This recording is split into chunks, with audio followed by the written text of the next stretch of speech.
Hey guys, it's Stephen here. The 24-25 season is upon us. It kicks off this weekend. Manchester City, of course, have already played United in the Community Shield, but the Premier League starts in earnest on Sunday for City away at Chelsea. And as you've seen during this week, I've been doing a series of preview videos covering tactics, squad depth, our rivals, Manchester City's transfers, and of course predicting the season with a whole bunch of guests. I've had Amos on to talk about the squad depth, Asan talk about the transfers, I had Nobbins on talk about the tactics, I had Sam Tighe talk about our rivals, and I had Mulv and Luke from MCFC Lads, Mulv from Noisy Neighbours, of course, to do the predictions at the end. Those videos were wonderfully well received, so thank you so much. And I thought this would be a good way to bring them all together, time in one mammoth, huge video. If you've already watched them, don't worry about it. But I thought I'd just put a giant video on YouTube just so they all sit together, so you don't have to kind of skip through them. And also, you don't have to see all the intros again. Of course, I did do intros in those videos, but I cut them for brevity reasons to save a few minutes at very least. But thank you to all those guys who got involved. Throughout this video, of course, we do mention Oscar Bob in the first two videos in particular, because at the time, that news wasn't there. So you're going to have to bear that in mind. It does sort of tilt the transfer and squad depth chat a tiny bit. But if you bear in mind that Oscar Bob will be back in 3 or 4 months, according to Guardiola today in the press conference, then the season shouldn't change too much. And the influence of our chat shouldn't change too much. Either way, get a very big cup of tea in, the longest cup of tea ever. Get some snacks. Enjoy this video over the next, I don't know, 3-4 hours, whatever it's going to be. Who knows? Maybe Oscar Bob will be back by the time it's finished. If you watch all the way to the end, you're an absolute hero. If not, don't worry. Subscribe, like, and share this video if you can. And thank you to all the people involved in it. And I don't think there's any better place to start this season preview than with my good friend, Mr. 𝙄𝙬𝙨𝙬𝙚𝙧 from the 9320 podcast. I thought you'd be a great shout to get on with this, because obviously me and you've had a billion transfer chats, mate. And I can't wait to get your opinions on this. So let me quickly do a little bit of editing to get the graphics up. 1 second. Oh, there we go. I mean, that wasn't the smoothest thing in the world, but we're here anyway. And this is a summation of Manchester City's transfer window so far. So what we're going to do, I think we should start with the transfers out. Of course, we've lost Julian Alvarez for around 95 million euros, which is a club record fee. Jan Koeman has gone for around 30 million, obligation to buy, but around that. Gomez, I think, was around 9 million euros, and 𝙏𝙬𝙨𝙩𝙀 for 20 million pounds with the option to buy. What have you made of the exits so far this summer? yeah, I mean, I guess Couto, Gomez, 𝙏𝙬𝙨𝙩𝙀, pretty expected. Yeah. I think Issa Kabore will also end up going for 15-20 million quid, something like that. We are definitely winning the net spend trophy. There's no question about that. Now, look, I think if you start with Alvarez, I can see why he wanted that move. I can see why Diego Simeone would want him. I think the fee is pretty outrageous. Like, I guess I'm in the minority where I really like Julian Alvarez. I think he's a really honest, hard-working player who has done really well for City, but I wouldn't class him as a 95-100 million euro footballer. Not for me. And so to be able to get that sort of fee does feel a little bit like we've finessed Atletico Madrid a little bit, but also we are in that position of strength where he signed a new contract last summer. So he had many years left on his deal, and if you buy him from City, you're going to have to bring the money, and we seem to year on year get better at selling players. So I think in the end, it'll be a deal that will suit all parties, because Alvarez was never going to play ahead of our Haaland. Yeah. I can completely understand why he wants to play as a number 9. I don't think he's versatile in the way that Pep tried to use him last season. I think that it almost did him a disservice playing him as a 10 or as an 8. He wasn't terrible at it, don't get me wrong, but also when it was bad, it looked really bad. And it sort of, I don't think he's got the technical level to play those roles for a team like City. So all in all, I think it's a deal that really suits all parties. Yeah, no, I agree massively, and I think it is a really good fee. There's no doubt. I thought it'd be a lot less than this, if I'm being honest. I expected around 80 million euros, something like that. And I think City have got a really good deal. I understand why Atletico have gone there. I've got a feeling they feel like he'll be could get 25 goals a season for them. And in this market, you don't really turn your nose up at a fee like that. And once again, he sort of is a potential superstar. You know, he's very marketable young lad, handsome young lad. Already got a lot of trophies and all that kind of stuff. I can totally imagine, you know, in a few years from now, he's had 3 or 4 25 to 30 goal seasons potentially, and you're looking at, you know, a guy who's seen as one of the best strikers in world football, and they go, well, that was justified, the money that we spent. It is a little bit of a gamble because, you know, he's been a backup and all that kind of stuff, and there isn't really any proof yet that he could get 25 to 30 goals, but he hit 19 last season for Manchester City in all competitions. I know City created a lot of chances, he was a part of that, but I do think ultimately, I think I don't think he'll be a failure for them. The level of success will be interesting, but I can't see him doing anything other than scoring a whole bunch of goals. He's too predictable, and I mean that not in a negative way. He is what he is. You know, I don't think there's much more to Alvarez than you get on the cover, and I mean he's going to score goals. He's going to work hard, and he could get better as he gets older. He could get a little bit smarter, a little bit cuter in his movement and his experience. And yeah, I think he'll do well under Simeone. So, and I think City, look, that fee is ridiculous. 5 times the amount that they pay for him, you know, a massive influx of money. 𝙏𝙬𝙞𝙩𝙬 should be there, of course, and people mentioned that Michael Hamilton will be. So when this video goes out on the YouTube channel eventually, there'll be an updated graphic on there. But that's, you know, there's another 25 million there between 𝙏𝙬𝙞𝙩𝙬 and Michael Hamilton as well. But Alvarez, look, the thing about Alvarez is that it potentially leaves us a hole in the squad. We'll get onto that in a little bit. Gomez, yeah, I mean, personally, I wish him well. I think it's a good move for him to go to Real Sociedad. I genuinely think he might turn out to be a pretty good player. You know, not City level, but a good footballer, and I think he'll find his home over there. Yan Couto, I was of the opinion personally, I don't think he's quite Manchester City level, and I think this is another good move. I think he's found his level at Dortmund or something like that. What about yourself? He's just, I read somewhere he's like 5'4". He's a small boy. He's little, and I know that Rico Lewis has kind of defied expectations in his ability to play fullback and maybe not be the biggest or the most athletic guy. But for me, that's a really great deal to get 30 million euro for a lad who's never kicked a ball for you, who you're not really sure is gonna make it at your club. I think it's a really good deal for us. But I also think technically he's such a good player and he had such a good year at Girona last year that I think it's a deal for Dortmund as well. I think in the end they're going to feel like they got value from it. It's a little bit like the Alvarez thing where I think it genuinely suits all parties, because I think that he'll do really well for Dortmund. He'll fit into their style of play and their system. I expect that we've got some sort of sell-on clause as well when that deal becomes permanent, because I can see a world in which in 2 or 3 years he's moving again to a bigger club. And City are taking a chunk of that fee as well. No, absolutely. City aren't stupid. They know how to. They know how to invest in the future, don't they, that way? And I think Couto is, it's the right move for him. I think this is absolutely the level where we'll see if he's ready to take that next step, because Dortmund is such a good finishing school. You know, obviously Bellingham, Haaland, and all the others that have left there over the years. We won't mention Sancho. I still maintain the Sancho thing. He's messed his career up. He could have been so much better. I still think he's a very good footballer. But anyway, I think it makes an awful lot of sense. I think Couto, look, he's tiny. And I feel like if you're going to be tiny, you've got to have something that's absurd in some category, be it immense skill, an incredible crosser, or lightning quick. And I don't think he's any of them, or insane football IQ like Rico Lewis. You know, Rico Lewis has got a chance because his IQ and his touch is just absurdly good. Whereas I think Couto he's good going forward. He's got a decent pace, you know, and he's a good passer. But I don't think he's brilliant at anything. We're not talking about, you know, if this was a Dani Alves level technical ability, you know, he'd be in this Manchester City side already, despite his height. But he's not a genius. And I feel like ultimately, if you're going to be the slightly smaller side as a footballer, you're going to have to be a genius in some way to get through it. You know, and people talk about Philipp Lahm being small, but he's a genius. Alves wasn't the biggest, but a genius. You know, Roberto Carlos wasn't the biggest, but he was a physical freak and a genius. So that is the level, basically, isn't it? You know, so I think Couto, you never know. He could get better and better. It's a good move for him. And Howard Bellis, it's just great business again for Man City, isn't it? Like, I'm sure there's a buyback there. I think there is. 20 million to a newly promoted club. It's just, I wish him all the best. I think he's a really smart footballer, and do not be surprised in 2 or 3 years if someone's trying to sign him and he's in the England team as well, because I think he's a really good footballer. Onto the players that could be leaving, you know, Phillips, Cancelo. Is there any chance of a Phillips come back, or is he gone? No, I think he'll be. I think both of those will be gone in the next week, 10 days. Or maybe Phillips will go all the way to the end of the window, but he'll definitely go.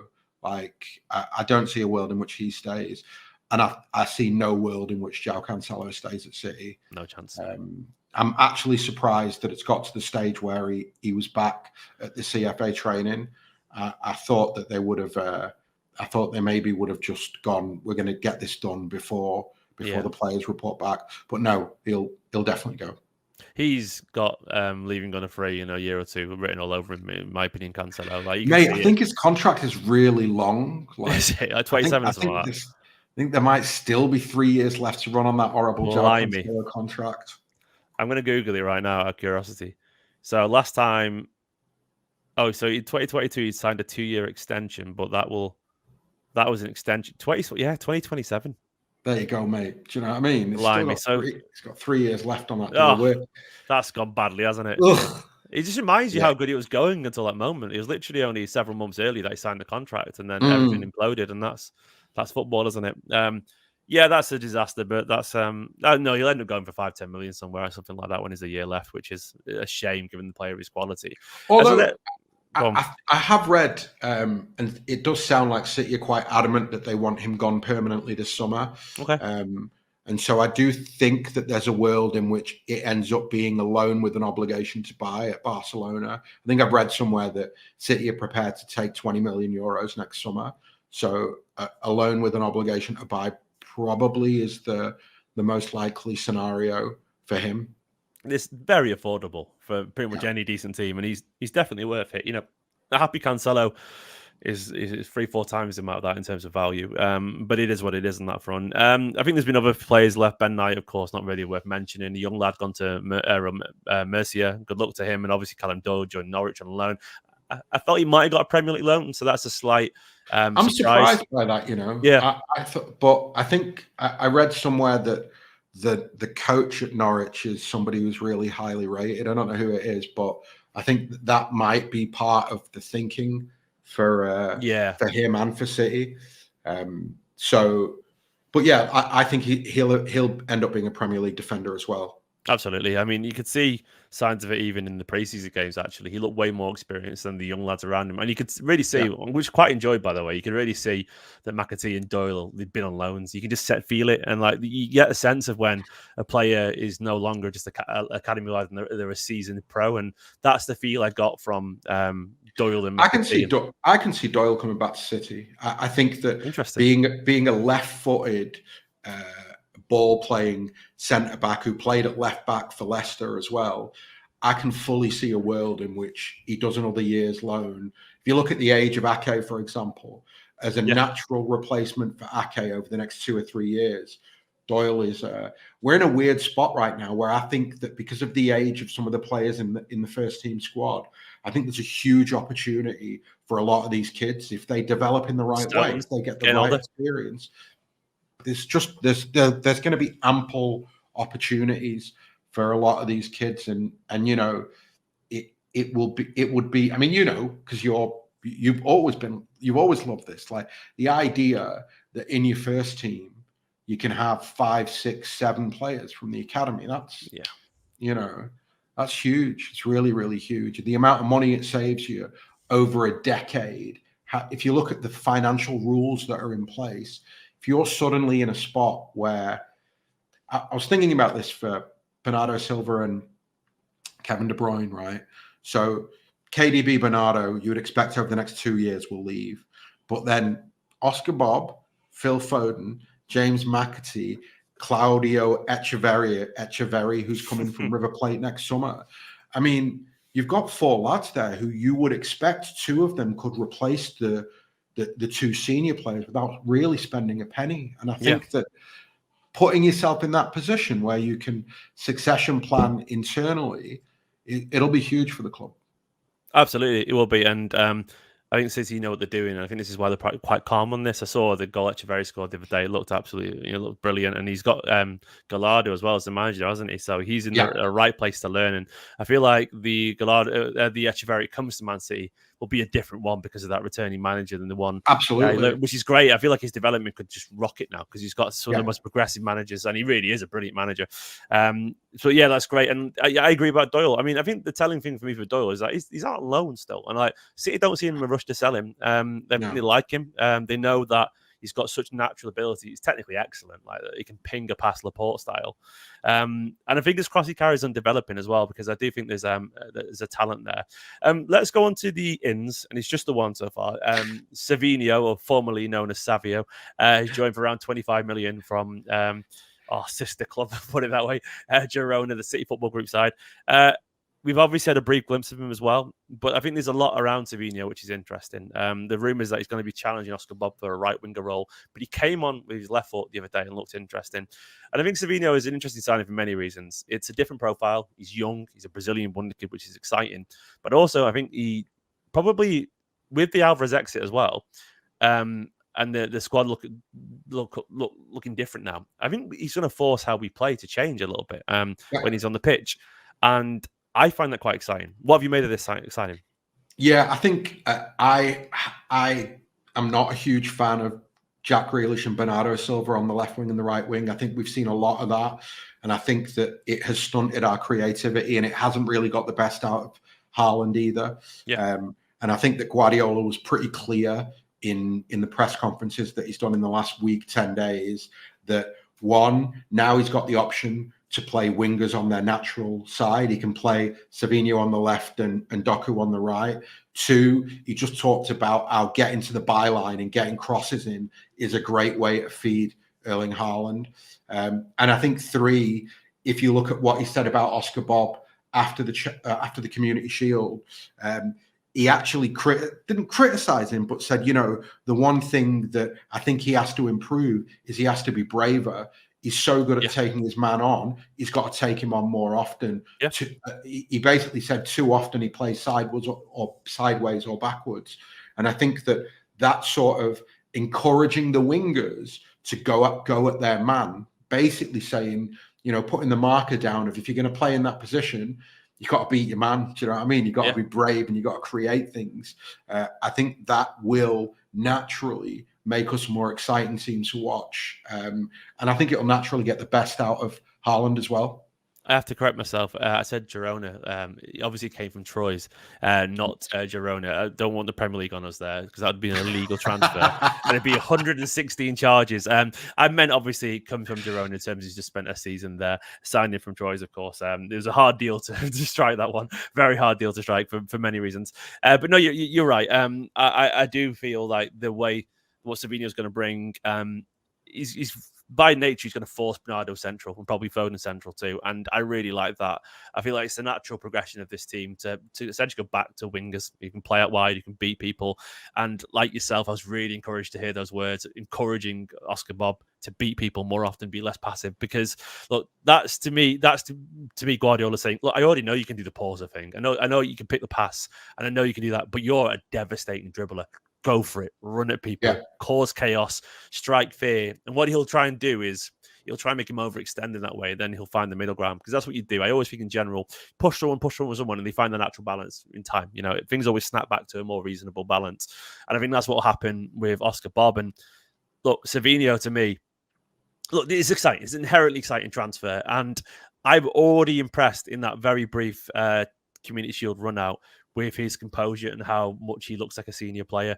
There was no nerves there. This was a Brazilian winger. His touch was excellent. His very first touch was Riyad Mahrez-esque when he brought the ball out of the sky. The way he drifted over to the right and played that reverse pass to Oscar Bob was just football intelligence. There was a real understanding of the movement of those around him.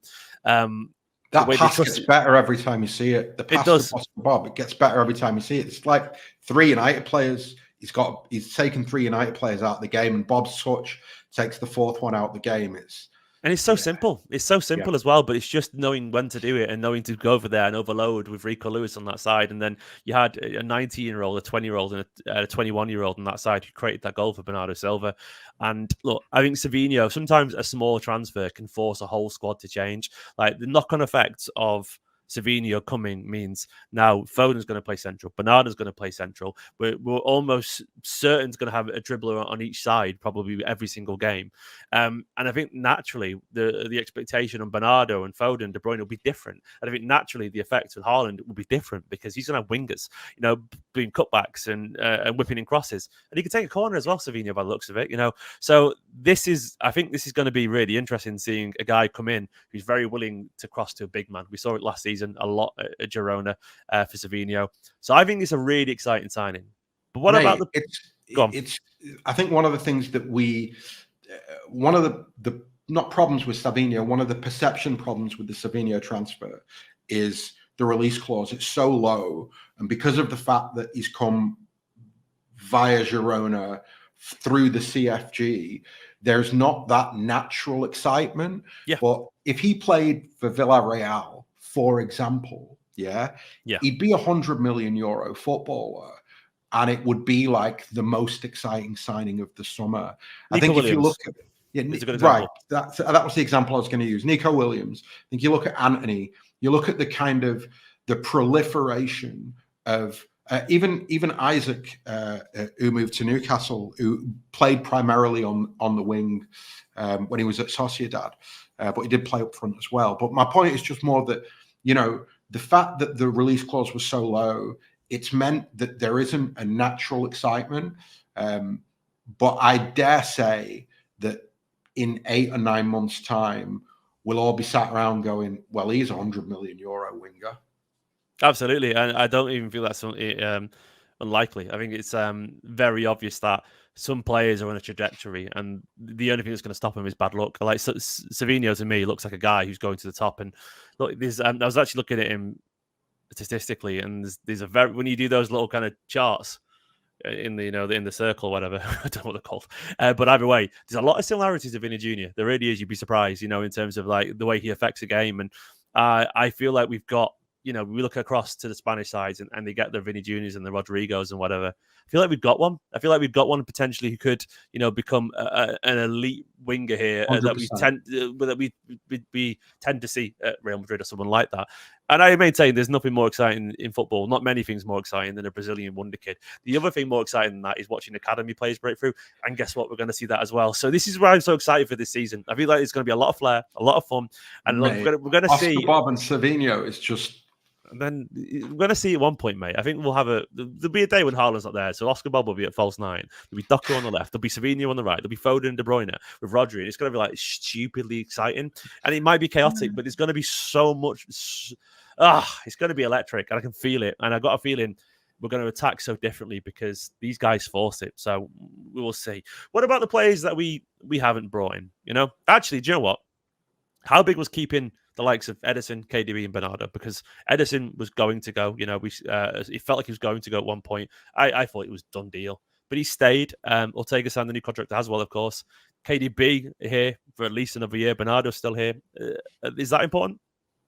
Yeah, I think in order of importance, I would say that KDB would be the most important, and then Ederson and Bernardo I think is slightly different. I really like Ortega and I rate him really, really highly. And I didn't really have the visceral panic that a lot of people had at the thought of selling Ederson, because I was like, we've got a lad here who's good enough with his feet and is probably a better shot stopper than Ederson. So, in the round, it didn't feel like a disaster to me if we'd have. And also, they were talking about €50 million, which is, I think, more than what we paid for him. So to have a keeper for like 7 years, for him to be pushing 30 or be over 30 and to then be able to sell him for more than you bought him for, I don't think it would have been terrible business had we sold him. But equally, I'm happy he stayed. Do you know what I mean? Like I'm certainly not of the opinion that we should get rid of him. Like I have this natural tendency to dislike players who want to leave. So when it felt like, no, it's true. Like, it's like one of them where it's like when the stories were like, he really wants to go. I don't think his performances in the US were good at all. I think he looked like a player. He was a stinker, mate. Stinker in the US. Like he was so bad. he looked like a player who'd had his head turned. He didn't look focused. And I was like, listen, if you're not focused and your head isn't here, then you off your pop, bring the money, and you should just go. But that's kind of a natural, I think, some supporters, we have that tendency with players who want to go to just go, well, fuck him, I'm not that arsed. I think KDB had to stay.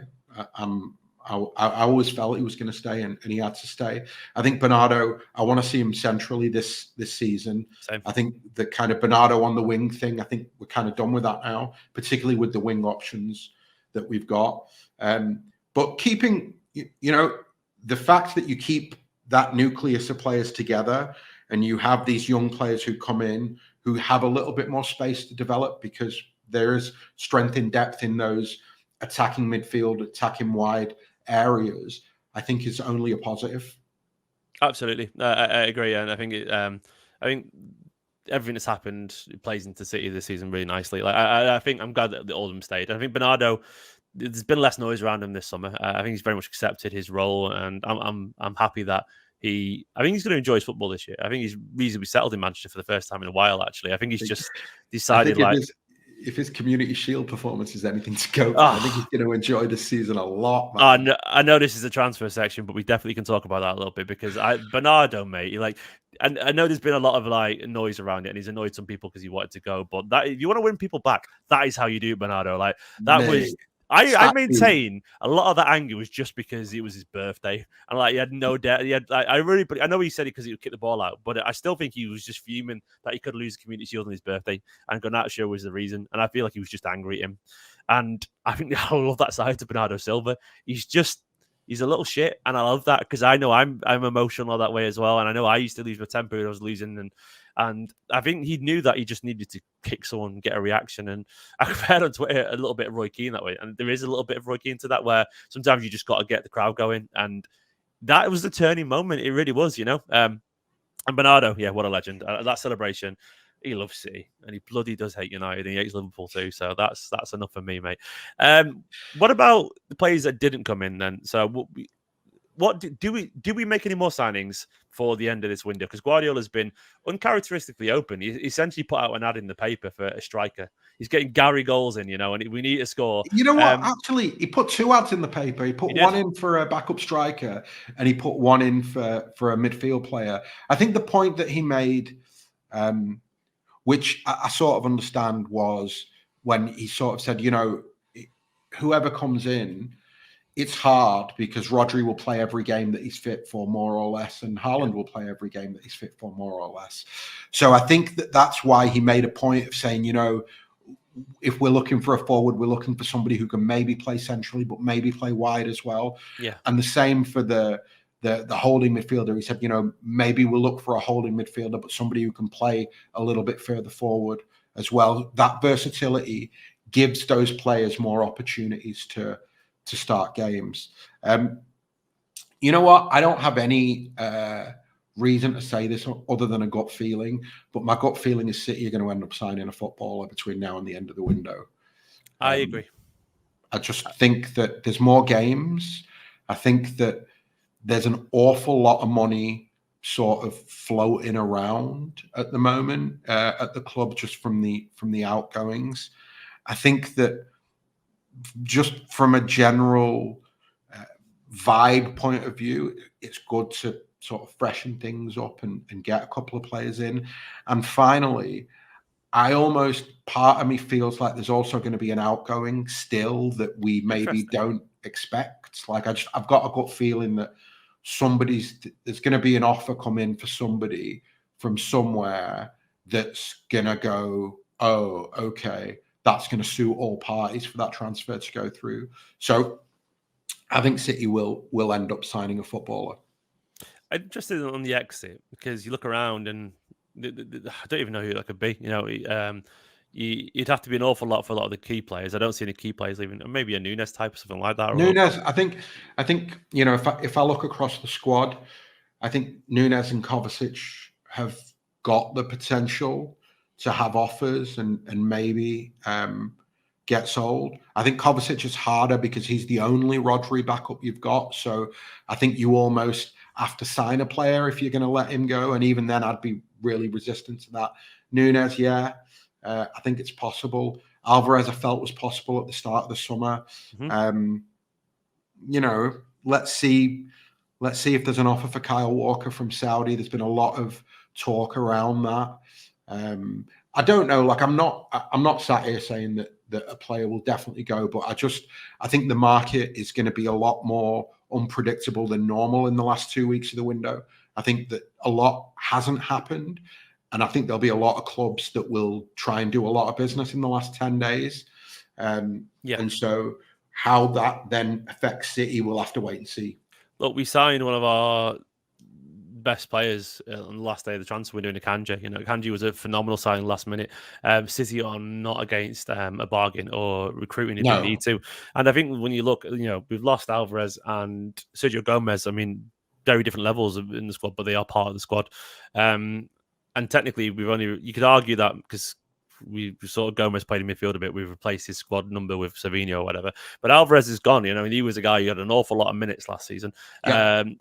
And I still feel like Guardiola doesn't 1,000,000,000% trust Núñez. I might be wrong there, but I just get the feel like he's all right. He's a good player. I don't think he's going to lean. He's not at City. Listen, he's not at City's level. Let's just be honest about these things. I know. It's all right. Sometimes you can sign a player and you accept after 12 months, he's not good enough. We tried, but he's not good enough. And I think that Núñez easily falls into that basket. And I think that, you know, I'd flip him. Like, I'd be offering him out to Saudi, to wherever I could potentially get a deal from. And I think he's good enough and he's got Premier League experience. So I think that there is a world in which somebody comes in and City say to him, well, listen, lad, you're going to get the Calvin Phillips treatment. If you stay, you're not going to play very many minutes at all. No, I agree. Yeah. I don't think Núñez is a City player. I think, and someone said in the chat, he's probably a Besiktas or Roma level, and that's not a bad comparison, actually. Yeah. I think he's a good player. I think he's a very good player, and he's definitely going to be the guy who flips between the UEFA Europa League and also then a lower Champions League player a lot. He's going to be that level. But yeah. I don't know. Our rates, the one thing I've realised watching Núñez and watching Phillips' midfielders is that our standards are geniuses. They're not very good players. Yeah, you know, I don't think, like, you know, I think that if you're going to talk about like the levels, right? Well, the levels are Kevin De Bruyne and Phil Foden. You start there, and then after that, you go, the levels are Bernardo Silva, Rodri. I would argue now we're almost getting to a moment where you start saying, well, the technical levels, they're like Oscar Bob, Phil Foden, Kevin De Bruyne, Bernardo Silva, Rodri. Yeah. Like, these are guys who are technically some of the best footballers on the planet. Absolutely.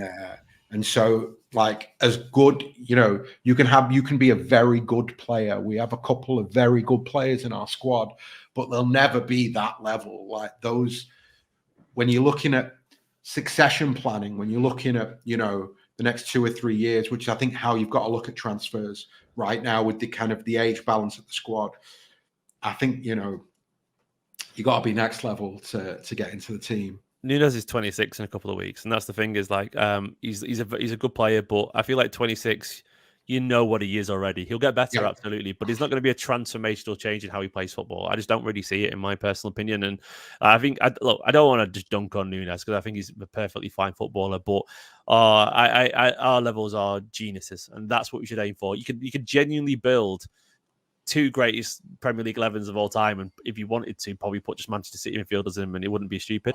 And like that is the level. You go back to Yaya, Fernandinho, Rodri, De Bruyne, Gundogan, David Silva, Bernardo Silva, and these are all genuinely Phil Foden, like some of the greatest like players in Premier League history, and Phil obviously getting to that stage as well. But this is not an exaggeration. There's a league-winning midfield there of any of those combination of players at any point.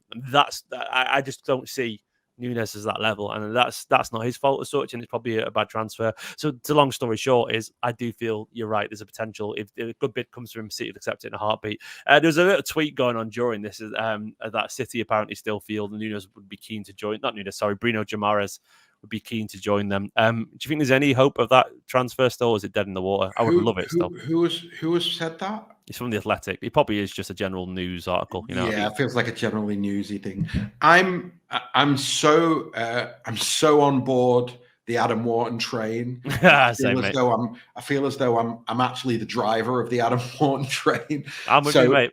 For me, I think that if they're not going to sign Wharton this summer, I wouldn't sign another body. I'd wait a year and look. I think the thing with Wharton is that it's rapidly becoming Bellingham levels. And what I mean by that is there's a world in which Arsenal, Liverpool, United, Chelsea, City, all next summer want him, that everybody puts an offer on the table for him. And so I think it's Dom Smith at the Standard who is very, very good with Palace stuff.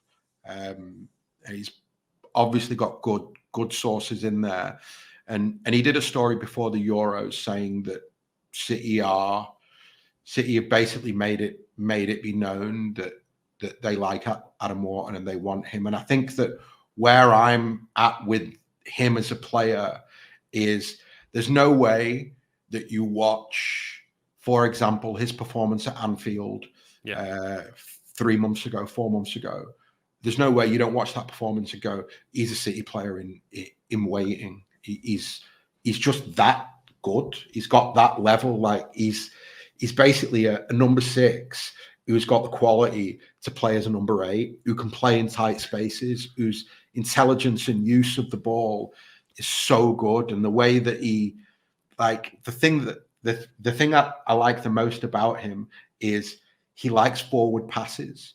Yeah. And he knows how to make them, and he can see them, and he knows the pass so what Rodri's got is he knows the pass that he's going to make before the ball gets to him.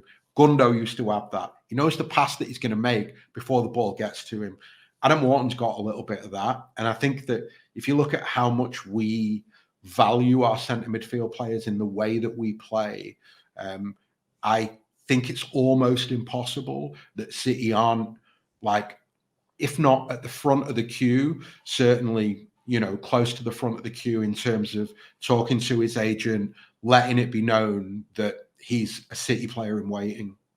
Absolutely great. I'm all aboard that train as well. I think Adam Wharton, he's a footballer. He's a proper footballer, and he passes the eye test of, look, first and foremost, any signings at Manchester City making midfield now must be highly technical footballers. I don't feel compromised there. They've got to be the kind of guy that stands out because they're technically better than everyone else on the pitch. It always has to be that. And I think Wharton is cut from a very similar cloth to those players you just talked about. I do think there's a bit of it reminds me a bit of Michael Johnson, actually. And I was a big Michael Johnson fan. And I loved Michael Johnson. I went to school with him and everything. He was a couple of years below me at school. But I thought he was an absurdly talented footballer who was unfortunately derailed by bad luck and injuries and so on. But there's a little bit of that to him where you feel like he could have gone to the very, very top. And Adam Wharton has got that same football comes easy to him vibe. And I know a Blackburn fan, actually, and he was waffling to me about him a year ago saying he's a genius and all this kind of stuff. I know somebody who said to me that City have been sort of glowing about Wharton from his Blackburn days. That this isn't a case that he's moved to Palace and suddenly the scouts are going, oh, have you seen this lad? They've been talking about him for 18 months, 2 years now. So he's definitely somebody who they have like a deep body of evidence as to why the scouts rate him. They'll have tons of reports on him. Yeah. And now they will have seen him at Prem level over 6 months. Honestly, I would do it now. I know a few 75 million down. 75 million down gets it done, I reckon. I've heard he's got a release clause. Oh, have you now? Go on, Cheeky. I've heard he's got a release clause, right? And if it's true that he's got a release clause, that won't be high. Mid-50s. Yeah, I'd say that'd be it, because there's no way you go from Blackburn to Palace and get a release clause of 80 million. It'll be mid-50s. And you know what? I've been thinking about this. It's interesting because Palace were quite good in terms of Elise signed a new deal, Eze signed new deals. Somebody told me that Dougie Freedman is very good at getting those deals done but also putting in realistic release clauses. So it wouldn't surprise me if Palace are currently trying to get Wharton to sign it. If I was in Palace's shoes, I'd have sat down as soon as the season ended and gone, right, new deal, double your money. Yeah. We want 120 million pound release clause in there. I'm sure they're trying. I'm surprised they haven't announced it already. As long as they don't announce a new contract, I've still got one eye on maybe late in the window, City go, all right, you know what? Let's just do it. I think we're in an era now where I'd be surprised if most very good young players don't have release clauses. I think we're in a release clause era, and it feels you look around and most of them have gotten one that we haven't heard about. There's rumors that Eze apparently had one as well, and all this kind of stuff.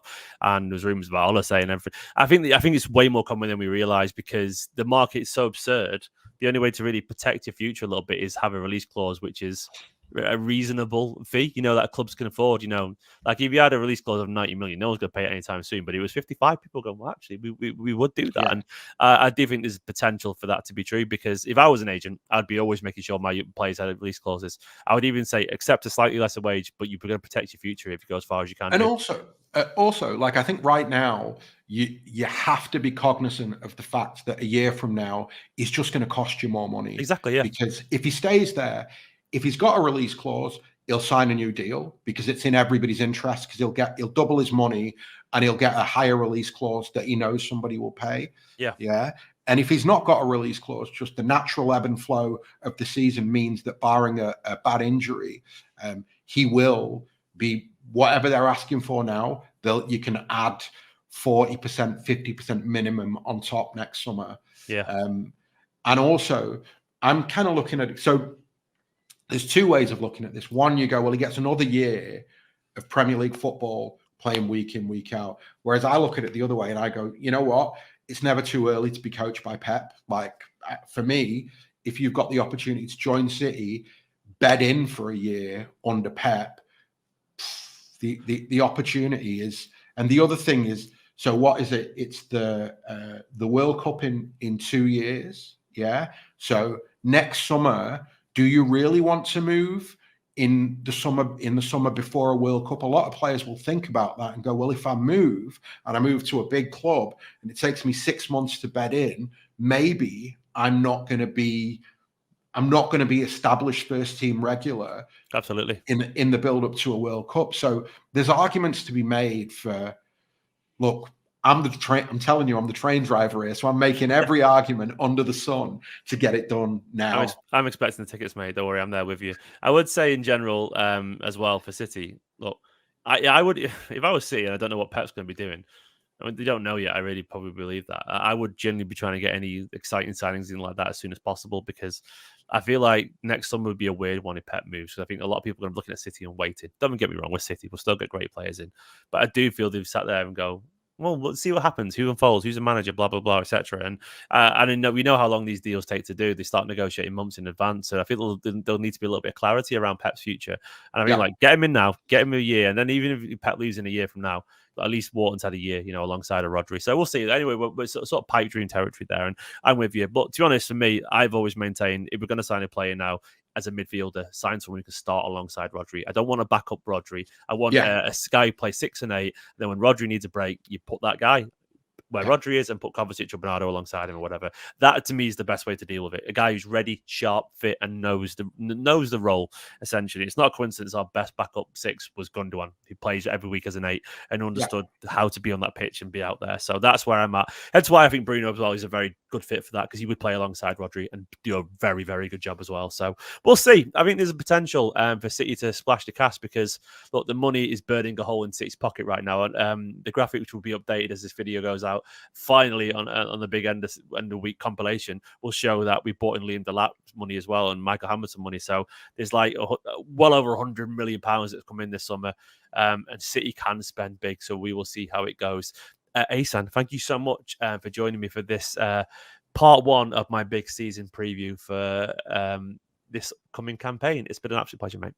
Pleasure, mate. Thanks for having me. So let's get into the squad depth with Amos and talk about City's 24-25 squad. As a current recording this, it's obviously mid-August. It could change, but we can only talk about the season preview it right now because it starts this weekend. So we'll jump over to a list that I've compiled, and then we'll go into it and talk about it. So there we go.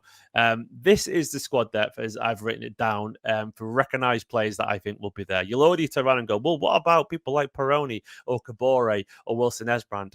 I think they're all going, so they're not on there. We can happily argue this if you want to, Amos, but I haven't put those on there because I just don't think they'll be there personally. I've used players that that are currently around the team of the Community Shield. I know Kabore is, but he's come on, give me this one. And onwards, I presume will be. So this is the squad that I've got here. You know, you've got Ederson Ortega, 𝙤𝙬𝙞𝙩𝙬𝙚𝙧, Vardiol, Walker, Ake Stones, Lewis, Rodri, O'Reilly, Foden, Kovacic, De Bruyne, Nunes, Doku, Grealish, McAtee, Bob Savino, and Haaland. And I want to say already, that's not a starting 11. It's just a bunch of players that have played recently. How do you feel looking, your top line impression, how do you feel looking at that squad? The overlying feeling is one of happiness, I think. Quietly, City and Guardiola have sort of built over the summer a nice looking squad. My opinion on this actually changes daily, which isn't great for this sort of video. But I do feel like, I know we'll get into it, but I do feel like City could be one, maybe two players short. But I don't think it's a desperate need at this stage. I think if City started the season with that squad, it's great. They're in a great place. Part of that is because of the manager. If City had a different manager, I'd be saying, we're certainly 2 or 3 players short because you're not going to get the most out of those players. It's a silly point, a basic point, but Guardiola's going to get much more out of them. At the moment, though, happy. There's plenty of players there that can play several positions. That we know that's how the season usually goes. Is there weaknesses? Yeah, of course there is. But which squad in the Premier League and European football doesn't have weaknesses? Should we go through? We'll go through each position. It makes the best way to do that. I've updated the graphics as Bernardo's on there now, and he looks better actually. So I'm glad I did that. It just looks a lot more full immediately. So obviously we'll go in goal. It was a massive, massive boost to keep Ederson. There was lots of debates online about the quality of Ortega, and I think it was reasonably irrelevant in the end because even if Ederson had gone, we've struggled to find number 2 as good as Ortega. Look at it that way, you know. So then you would lose something because you're not going to get anyone who comes in who would be at the level of one of them. You know, I would argue. You know, so that was the problem there. So we've kept both. I'm sure you're happy about that, right? Yeah, I was one of them people banging the Ederson drum, and I think had he gone, you say fair enough. He's won everything. He's, for my money, probably one of the top 3 goalkeepers in Premier League history. It's a weird statement because I don't think he's necessarily the best even in the league in terms of a goalkeeper, but what he's done for City and how he's transformed that position, you're talking only really Manuel Neuer in the modern era who's had that sort of impact. I like Ortega. I think he is not as good as Ederson, and I think it's as simple as that. No, that's a totally fair view. I'm genuinely happy with whichever starts always. But I do maintain what I just said before. I don't think we would have found an adequate replacement for either of them, and that would have matched the level. So ultimately, we're better off with the pair of them, and I'm really happy about that. And I expect, you know, a lot of the problems of Ederson were around him being pushed. And look, and ultimately, Ortega is he's going to push into a level, you know, that he hasn't previously reached, or you know, he'll be number 1. So I think we're in a win-win situation with the pair of them. I've saw some people talking about potentially a lack of options defensively. Like, are we maybe a player light there? Ultimately, that's the same back line as last season, unless I'm missing anything. Sergio Gomez, you could add there, you know, previously. Rest in peace. I mean, I don't think he ever really played at left back, and it felt, I don't know. I mean, technically, he would have been a Carabao Cup player, and maybe he would have started there. So you could argue that means you have to play Ake or Vardiol there instead. But do we need potentially another defender, Amos, or is this more than enough? It goes back to what I said at the start, where had it been if City had a different manager, then I'd be looking at that back line saying it's probably 2 players short. Left back cover, obviously Ake can slide across, but I do think City at times, in the very few minutes Sergio Gomez played, benefited from that left-footed sort of marauding player who wanted to get forward. I think maybe he played against Huddersfield. You know, there is a role for that player, albeit it probably doesn't top 300 minutes per season. My biggest concern, and it isn't sort of where other people's concerns are going into the new season, my personal biggest concern is on the right-hand side of defence, because you know, England fans will attest this, but also we saw it at the back end of last season at times. Yeah. I just don't think Kyle Walker can play 50 games a season. And I don't know if he, and this is going to come back in a month or two's time when he starts the season and he's flying and he looks back to his best and saying, oh, doesn't he age well? I just don't know if he's up to it anymore, which is fine because he's getting on and he's a little bit older and he's had an incredible career and he will go down as one of the best players of this modern era for Manchester City. But at 33 years old, you do maybe have to ask, does that position need strengthening? That was my opinion at the start of the summer, having watched Rico Lewis in pre-season play from the right-hand side. You know, jury's out whether or not it is as an orthodox right-back, but he does operate that side of the pitch. I'm a little calmer about it, but I do think that's somewhere, if not this summer, and let's face it, it's not going to be this summer, but certainly in the next 12 months, City really have to start looking towards the future. I would sort of counter with the Rico Lewis because I thought he was really good in preseason. I know you didn't say that, but I feel very positive towards him right now as a right back more than I have for a long totally. time. I think he's more than suited, and that's why it sort of quelled that concern a little bit. But just in terms of that position, I think maybe in the future it could need to. And there's always the argument as well to go back to what we did in the treble campaign where Kanji was at right back essentially. Yeah, and like to me that would be easily be my first choice with then Ake alongside Deals or Stones or whatever, or any of those two of those three with RDL there because Kanji has got so much better technically going forward as we know because he's forced to play midfield for a while. He's just more comfortable going forward. That I'd be so happy with him on the right there, and on the right look. I think Rico looks like he's come up a little bit more. Might be wrong there, but I thought he was excellent. One of his best pure right back performances against United, and I didn't really buy the blaming of him for the Rashford things. I think there was chaos in front of him, and I just didn't really think it was his fault as such. I think it was just more. I think it was actually on Kovacic and O'Reilly. I think there was just Casemiro and Fernandes were just walking past them as if they weren't there. And to be fair, those two played well. I thought United, they played well. I would actually have Akanji as City's first choice right back this season. I think Walker's got a role to play certainly, but I think it would maybe be more secondary one. But having seen last season, and interestingly, I don't know if you've seen how much his minutes jumped from the treble campaign, Walker, compared to last season. I think he almost doubled. It was quite telling, and I think it'll be interesting just one to bookmark this season whether or not we see that trend continue with Kyle Walker. That's really interesting. So that's my one to watch. I think certainly City. I think they should be working towards probably next summer. Let's face it. But certainly right back is a potential issue, not an issue, but a potential one.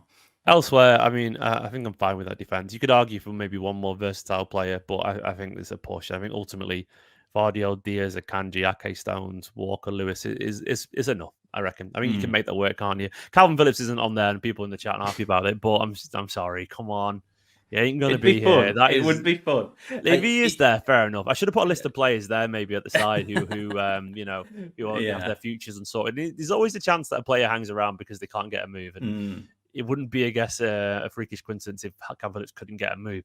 But I don't know. I feel like he's going to move on. That's my personal opinion. But obviously, the gaping hole at the heart of this team is below Rodri there. I mean, the two, obviously, I'm not saying those two are direct backups for them. They're just players are put on a pitch in a certain position there for the graphic. But we can't ignore that this squad would feel a billion times better if that hole in particular was plugged, right? If we had,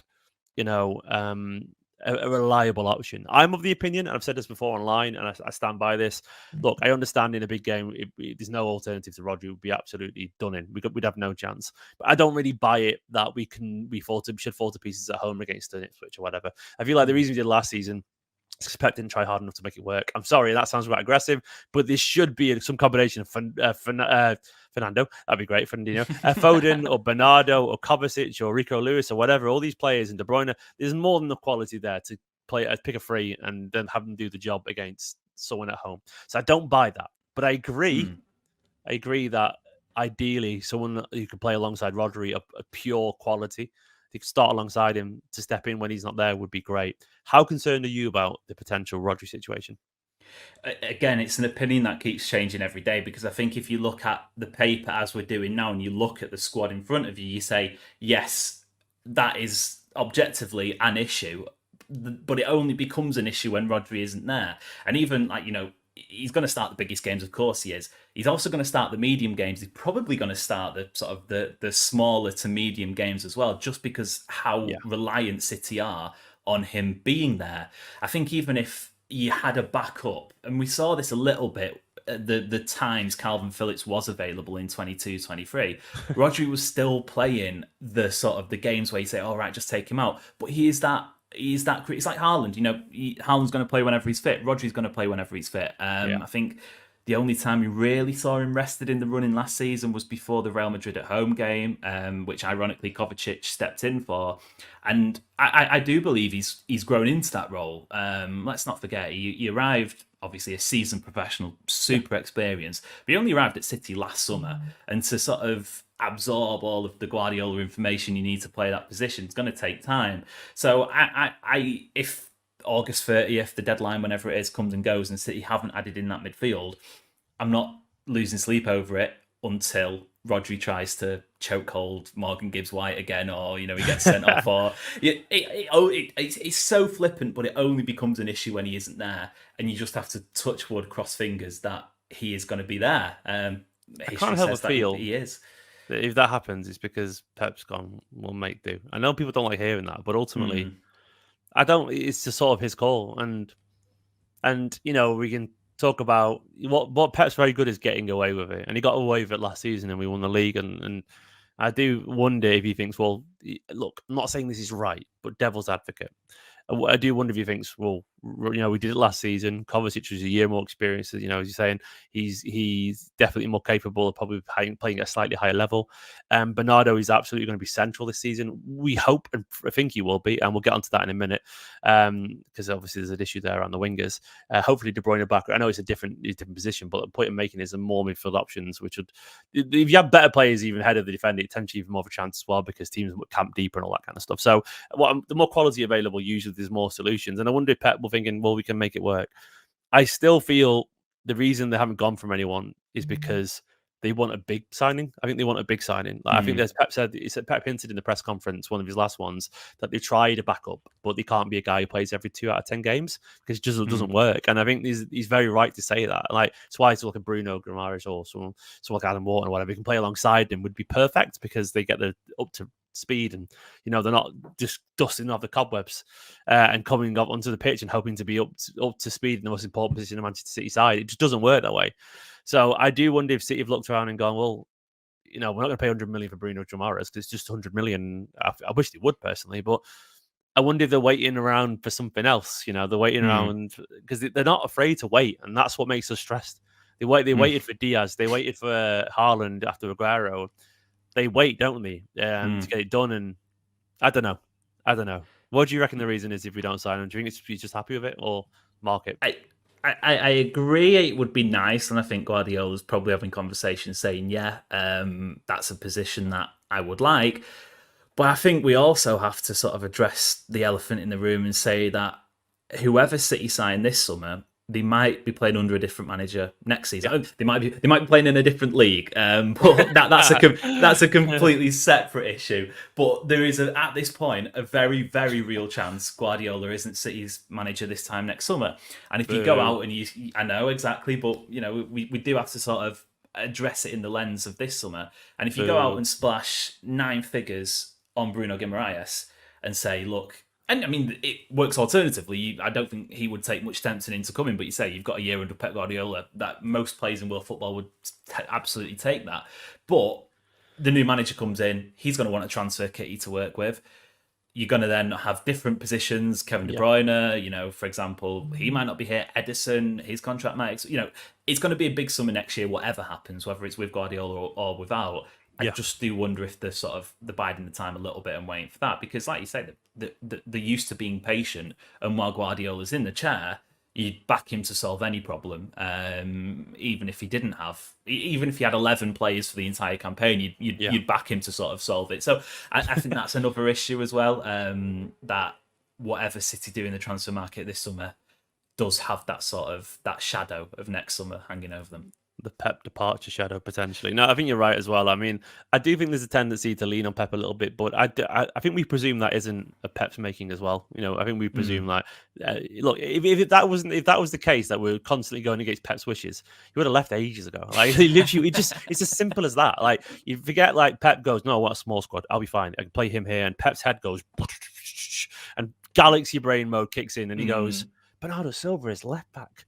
Oscar Bob as a false nine, Rico Lewis as a left winger, and his head just goes to this space where everyone's like, "Oh, he's on it again." I can imagine he immediately pulls out a whiteboard and he starts moving things around. And Chico's like, "Well, he solved it," and then we win the league. And it's not ideal, yeah, but it's like I wouldn't be surprised if a lot of it comes from Pep saying, "No, he's been stubborn. He's not the right for me. I agree. Well, I'll make it work, and we go for him next year." He said, because that's what Pep's like, and ultimately, I think they do try and keep him happy. I would not be surprised if it's very different post Pep and we just literally splash the cash a little bit more because other managers demand it. But Pep isn't. We know this for a long time now. Since the formidable season where we had a reasonably bloated squad and a lot of players left after. I know we won a lot of trophies that season. People would still say, we should do that, but then we won the treble with even less players.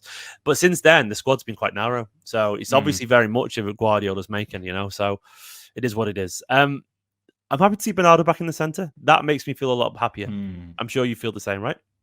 Yeah, I think everyone sort of points to Liverpool 2018-19 as sort of like maybe the archetypal, the archetypal Bernardo performance. And look, I don't think anyone could tell you truly where he was playing that night, and I don't think anyone can tell you truly where he's played all over. But he did have great success on the right hand side in the treble season, which it feels weird. It's like every great thing about that season, bar maybe Grealish and Haaland, has just ceased. Well, Rodri as well, of course, but it just ceased to exist. Like Stones stepping into midfield, bar obviously the fitness didn't happen as much last season. Ake was playing more centre half. Gvardiol came in and obviously did that left back role. Kanji's not a right back anymore. Yeah, Kanji's not a right back. It's like we just had this perfect moment in time of about 6 months. But I think Bernardo Silva, especially considering the limitations as we spoke about behind him, and if Kovacic is playing that lone six role, what perfect player to have next to, just in front, alongside, whatever it might be, than the workhorse that is Bernardo Silva, who turned 30. Ollie Kirsch on our show sort of said that's a bit of a jump scare, and I think he was right. You do see him, he looks like he's just going to be going on forever and ever and ever. I do wonder if that engine's ever going to stop. He's fine for Hopefully it's not. Yeah, how crazy is it that he's starting another season in Manchester after everything that's come before it? I was saying this morning, I feel like he's reasonably settled actually right now. I know personally, like fatherhood does change you that way, and like I think he maintains he wants to be. I don't think he ever wanted to leave Manchester City. I think he just wanted to be closer home to family. Yeah. And I think he wanted to take Manchester City to. I mean, look, yeah, absolutely. Please, if he wants do, to mate. Send us all over there, we'll more than happily follow. Look, I hope geoengineering weather is actually true, not conspiracy theory. Get seed in some sunshine somehow. Yeah, honestly, I feel like Bernardo. It's been notably quieter this summer on the Bernardo front. I think obviously the market's not there for him, but I feel he's looking at a situation where he knows his contract. He probably isn't the worst thing in the world for his kid to grow up speaking English. I know these little things come into your head as a parent, they really do. And I do feel like, they're sort of settled. And then you're probably thinking, in 2 years from now, if we don't move, I would have won loads, earn loads of money, and I'll go home and live in Benfica on a free transfer or something like that. And it's like, and my kid at that point will be 3 or 4, then they can get their time. Like, it's not a bad life, Do you think he'll ever, say, for example, he stays another 2 seasons, for argument's sake, do you think he'll ever get into maybe not statue territory, but sort of that one below? Because he's done it all. He's been part of every great team. I think he is in that one below already. I don't think he'll get statue. It's too much of a queue. Yeah. If he scores 30 goals the next 2 seasons, then maybe. Yeah, or a Champions League winner, something like that. I think maybe. But I don't think Rodri will get one. I mean, he's done everything. Oh, I think he absolutely will. I think he's. I've said this is going to sound crazy. It might be a bit jumping the gun. He's one of my favourite City players of all time. Maybe the favourite, and I think he'll go down as one of the greatest. I think I think they're already making his statue. To be fair. Well, there you think about it though. That means the statues fill up very quickly. De Bruyne's going to have 1 billion%, surely. Pep's going to have 1 billion%. Look, if Foden stays until the end of his career, he's going to have one day.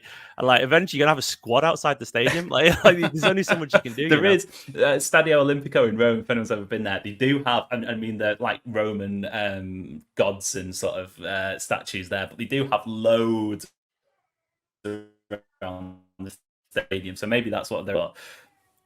your internet like paused as you said lows, and it was really dramatically slowed down. Like, it was really well timed. It just went "Ooh," so which I don't know if you did it for anyone else, but there was a wonderful additional effects. But no, I've not been, and that sounds funny. But it sounds like I wouldn't be surprised if we're there at that point. So obviously Foden staying central. De Bruyne will be back this season. Obviously, already in conversation there. But let's talk about the wingers. It looks like these are much reported going to be our winger options this season. But Doku on the left, Grealish on the left, and Bob and Savinho over on the right. To me, I like that. I like it a lot. I think fundamentally the way that the setup of our wingers is going to change how Manchester City play. I don't really see how it won't. I think there's too much energy there, too much youthful exuberance that, I think it's going to force chances and it's going to force crosses, and I think it's going to force us naturally to play different because Pep will understand what they bring, and I think it'll change what happens behind those players too. Do you share those sentiments? Absolutely. It's almost as if when I'm playing Football Manager, that's what I like to have. 4 quality wingers who, you can step in. A couple of them, 3 of them are of youthful age, for want of a better term. Obviously, Grealish brings the experience, he brings the control, he brings the sort of something different to the others. But Oscar Bob has emerged, and there was a bit of talk at the start of the summer about him potentially moving on. It feels like even if an £80 million bid came in this summer, that City would shirk that off because he is part of the first team furniture, I guess, going into this new season. Savinho, Doku, they're your mercurial talents, I guess, in terms of just sort of can bring it on. We saw what Savinho did against United in the Community Shield. He came on and sort of really sparked the fire. And you've still got, not that I want to see them play here necessarily, but you've still got Foden, you've still got Bernardo Silva who can play those roles as well. So I think possibly for the first time, God, I'm trying to think back to when City had better options on the wing, maybe Sane, Sterling, but even below that, there wasn't the alternatives. You've got 2 options minimum on the bench every single week who can come on and add something totally different. And I think that's the best bit about all 4 of them. They're in some ways similar, but also different in their own way. So I'm really, really excited to see not only that, but how they can service Haaland up front, because possibly last season, if City struggled, I know it's going to sound mad, he scored loads of goals, but there were games where he just didn't get the service. So I think that could change this season. Sorry, absolutely. Savinho already showed signs of wanting to whip in across and all that kind of stuff, and obviously he's used to playing with big man at Girona last season as well, in 𝙏𝙬𝙞𝙀𝙧 and 𝙬𝙤𝙀 as well. So I feel like the Haaland's going to come alive, and I do think Oscar Bob is going to have such a good, strong run in this team early on that he's going to stake a claim. And look, it's exciting having these dribblers. When you think about comparatively Grealish and Bernardo Silva, both got quite functional at times, and there's so much more vibrancy to this, so much more energy, that it's exciting. It's really exciting. I do think there's a real joy to that potential forward line. We can't ignore, though, unfortunately, the big gap behind Erling Haaland there. McAtee is just there because I needed to put him on the graphic somewhere. And also, he did play false 9 technically in a couple of preseason games. I don't think he's going to be an option as a false 9. I think it'd be someone like Foden or Oscar Bob ahead of him. I think he was there on the pitch in those games simply because he was just making up the numbers. How concerned are you about the lack of a backup striker? Personally, I am quite concerned. I feel like as much as false 9 would work, I can't deny that there's a gaping hole for experience there, and I don't know. I don't feel like the false 9 would work with this squad as it did with the previous squad, where we did it previously when we had David Silva. We had Gundogan and Bernardo Silva looked much younger as well, and Mahrez, and he was all a little bit more technical, I'd argue, a little bit more pauser, so to speak. And it doesn't feel like we have quite that level of genius in midfield to allow for. Don't get me wrong, Foden's there, De Bruyne's there, but it's a different kind of genius, I would argue. So look, we could do a good job, and maybe I'm wrong, but I do think we have a top big man up top issue. What do you reckon? Yeah, I totally agree. I mean, I said before, I felt like right back was an issue, one of my biggest issues. But in terms of realistic issues that City can and probably will address this summer, that backup striker role is certainly one of Guardiola's comments I thought were really interesting. It did feel a bit like it was almost a come and get me plea to sort of a striker out there if one exists. I would love, and I mean, we spoke about this at length when City had the false nine, but I would love them to just break the mold slightly and go out and get a seasoned professional, someone who's not going to be too fussed to just sit there, be on the bench. I mean, nowadays, 5 subs, I think, is it 9 players you get to name on the bench? Might even be more. They've got this room. Let's face it, this room. Yeah. And I look at Real Madrid. They basically won the Champions League last season because Joselu came on and scored. Well, he didn't score 2 goals throughout the entire season, but he scored 2 goals in that game against Bayern, and it shut things up. Even 𝙤𝙬𝙞𝙩𝙬𝙚𝙧 at Bayern, they're not names I'm putting forward as potential options. No, but where's our 𝙤𝙬𝙞𝙀𝙀? I get it. Yeah, where's our Edin someone Dzeko? like that. So you joke, but he scored a wonder goal. I say a wonder goal. It was a cultured finish from inside the box. But that was not a joke. Absolutely never joke about Edin Dzeko. No. I would be buzzing if he came back on a 6-month contract or whatever. I'd be buzzing, delighted. That is something I'd do on Football Manager. I think he'd someone like that who is just going to have a smile on the face. They're going to win trophies. You're not going to have to sort of tempt them with minutes. The chance to potentially win a Champions League, potentially win a Premier League. I'm sure there's someone out there. It's just City's transfer policy has been so rigid for so long. I just wonder if that's something they'd entertain, which is a shame because Haaland, for all of his brilliance, and for me, the best striker, out-and-out striker in world football, it can be one-dimensional at times. And that's fine because when you only need a 15% Haaland to get goals, when he's 100%, he gets loads. But if there is that off day where he misfires, and there are those days where he does misfire, you kind of do need to shake it up a bit. And I'm not sure how easy it will be to just plug and play false nine in those matches where either he's not available, and let's face it, I'd bet a lot of money on him at some point being injured for minimum 5 games. I just don't know if I want to go back to it. And just finally, I don't want to see Foden moved again. I felt like last season we saw Foden in all of his brilliance, and yes, he's going to start the season in this position. He's going to play most of his minutes there, but you just wanted him to have the team and be that next to De Bruyne or sort of in place of De Bruyne. So you don't want to see him sort of doing the dirty work of a false nine. I would like to see an addition, I think, in that area. Yeah, I absolutely agree, mate. I don't. Foden there it'd be a backward step for his career, I reckon. I could be wrong, but I feel like it would genuinely slow down a lot of the progress he made. And he's in such a ridiculous reign of form for Manchester City that it'd be such a shame to see that momentum shoved aside, essentially. And he could do fine there. Don't get me wrong; he probably would do a more than serviceable job, but. Look, he's obviously better facing the goal. He's obviously getting the ball. But he's obviously the ball. I mean, where McAtee is on that graphic right now, that's where Foden wants to be always, not where Haaland is. He wants to be turning around and putting the top corner from 20 yards. And he wouldn't have his trademark, put it that way, if he wasn't playing, in that role. So, yeah, and I absolutely agree. I do feel like we are going to look. The holes clearly are.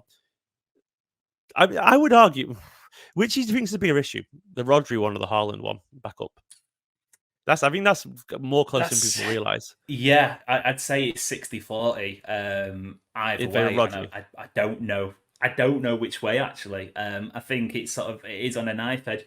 I would say if you can get, and it's a big ask, but if you can get 85% of the season out of Rodri, which he has done in the past, and I think has sort of, he could do again. Yeah. It's totally dependent on his fitness. But I do think Haaland's probably, first of all, more injury prone, and second of all, City could do with shaking it up in a couple of games. So maybe the strike. I don't know. Like I said, I've been flip-flapping throughout the last couple of weeks, and I think it's going to change again. If it was a case of only signing one, today, at this moment, 7 p.m, whatever it is, on Tuesday, 13th of August, I think striker, but ask me tomorrow. Might have changed my mind. I think the reason we're more tempted to say striker is because we've just seen a season without a Rodri backup, so we know we technically can handle it, even if it's difficult. Yeah. So I think we don't know the solution to the Haaland thing, and that's scarier. I don't know the answer either, but I think there's a reasonably strong argument either way. I would be more tempted by the Rodri backup right now, but then at the same time, that could be the stupidest thing I've ever said. I do think we should go for both. What happened to the old school? Do you remember used to be on Football Manager? You might be too young, but you'd be centre back stroke strikers. Dion Dublin was a centre back stroke striker. Where had those guys gone, man? Well, we need a DM stroke striker who can play that. Do both roles at the same time. But I would not be surprised if City do step into the market. Guardiola essentially put adverts out in the paper for a striker, and he was saying we need someone who wants to have a great time. We've seen it with Akanji. yeah, in the last sort of hours of a window, and I say City have been rigid in their transfer strategy, we have seen City address a problem that popped up basically overnight when Laporte's injury was sort of considered to be worse than it was. So look, I think that's absolutely going to be something to watch out on in the coming weeks. And the Euros pushes back business as well. Had the European Championship not been on, we would have probably already had the squad sewn up. So yeah, no time to panic. Well, there's never really a time to panic when Guardiola's the manager, but I do think we'll see sort of a couple of things starting to move. I think it's divisive, and I think people in the chat implying like the board are losing the faith of the fans. I mean, I don't think they are. I mean, we're two fans here. I think it's very much depends of some fans on Twitter, arguably, and there's some in real life who go, "Yeah, we should get this." But I think you'd be surprised how relaxed most City fans are, match-going ones and local ones, are with the squad. We're not saying it's perfect, but there's barely a squad we've ever had that's been perfect, I would argue.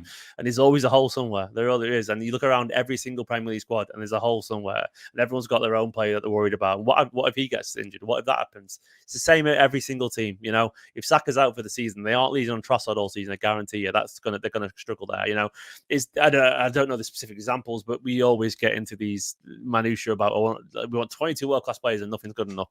It ain't gonna work that way. It isn't gonna work that way. I do think the squad is. I think it's an 8 out of 10. I don't think it's a 10 out of 10. I think there are maybe you could say 7, but City 7 is still a 9 out of 10 for most teams. That's the point I'm making, because it's a 7 out of 10 with 9 out of 10 quality, if that makes sense. Like, that's the thing, is like there's so much quality there that if we're lucky with injuries and suspensions, we could breeze it. You know, that I'm not saying we will do, but that's the level that City have got. And Pep will do something. He always does. And I do feel like there'll be a signing or two. I feel like Pep's been very vocal about it, and I feel like someone's going to come in one of those positions, hopefully both. And we'll see. We will see. We've got an awful lot of money in the bank right now. We'll see. The last thing I want to talk about, mate, is the young lads. Bob, it's weird. I don't want to talk about Bob as a young lad really now. I think he's just there now. I feel like he's just gone up. He's there. Maybe I'm wrong. Am I wrong on that quickly? I think he's graduated. I think he's gone from being a youngster who's on the periphery to being, like I said, I think we'll see a lot of him at least 35 appearances this season. A good chunk of them starts as well. No, I agree. I absolutely agree. I think he's a starter now. He's a first team regular that's going to rotate. And look, we forget that even Mahrez in the treble season was on the bench a lot towards the end of that season, you know, and he was a rotation player at the end, and you never call Mahrez not a key player, you know. And I think Bob's going to get very similar to that level of importance in the squad very quickly. Obviously, the two outliers there are Nico O'Reilly, the massive outlier, and obviously Jay's McAtee. McAtee back in the squad, of course, after 2 seasons out on loan. I felt in pre-season, not saying he sparkled, but I definitely felt he looked like more like a senior player. I remember previously when he was in pre-season, he was snatching at things, he was rushing things, he was trying to do something special. You know, you could sense that he really wanted to impress Guardiola. He definitely played in pre-season, in my opinion, and in the Community Shield, if you watch it back. Didn't say he was a standout, but he definitely played maturely. I think he had the highest pass completion of anyone who played more than 45 minutes in the Community Shield. He kept the ball smartly, intelligently. There's more to come from him, but I felt like he looked, you know, first team ready in terms of like men's football.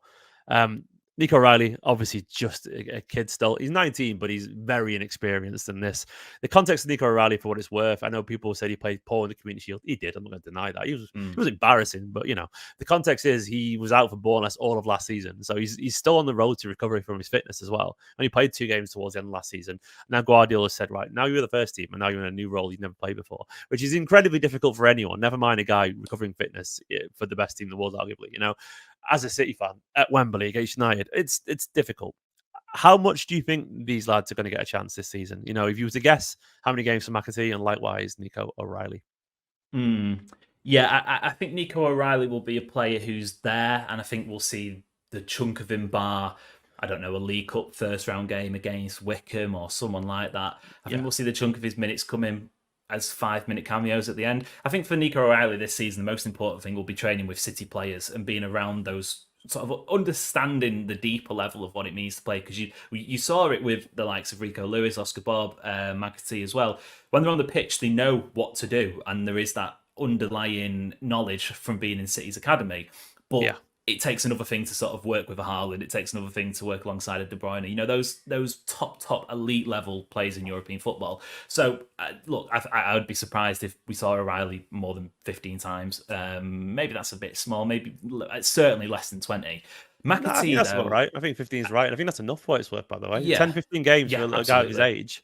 Look, you know, Zinchenko was that at one point, you know, and then Foden Yeah. was that at one point. Like Oscar Bob was Cole that last Palmer. season. Yeah, Cole Palmer. Look, if he's gets the same amount of minutes as Oscar Bob did last season, he should be buzzing, mate. Absolutely buzzing. But that's an elevation. And you got to bear in mind, the point is, it's not always about the minutes they get that season. It's what they do with the minutes and how they learn from them. So if he gets 15 games of minutes, and I don't know, it's only probably like average of 15, 20 minutes per game. But if he gets that, I guarantee at the start of next season, when the muscle memory's kicked in and the training, and he feels like he's part of the team, he's going to be such a better player for that. And he'll only be 20 years old at that point. So I think that'd be great. On to McAtee. Yeah. What do you reckon? What about minutes for McAtee then? Yeah, I'm excited. I think the jury's out a little bit on terms of minutes.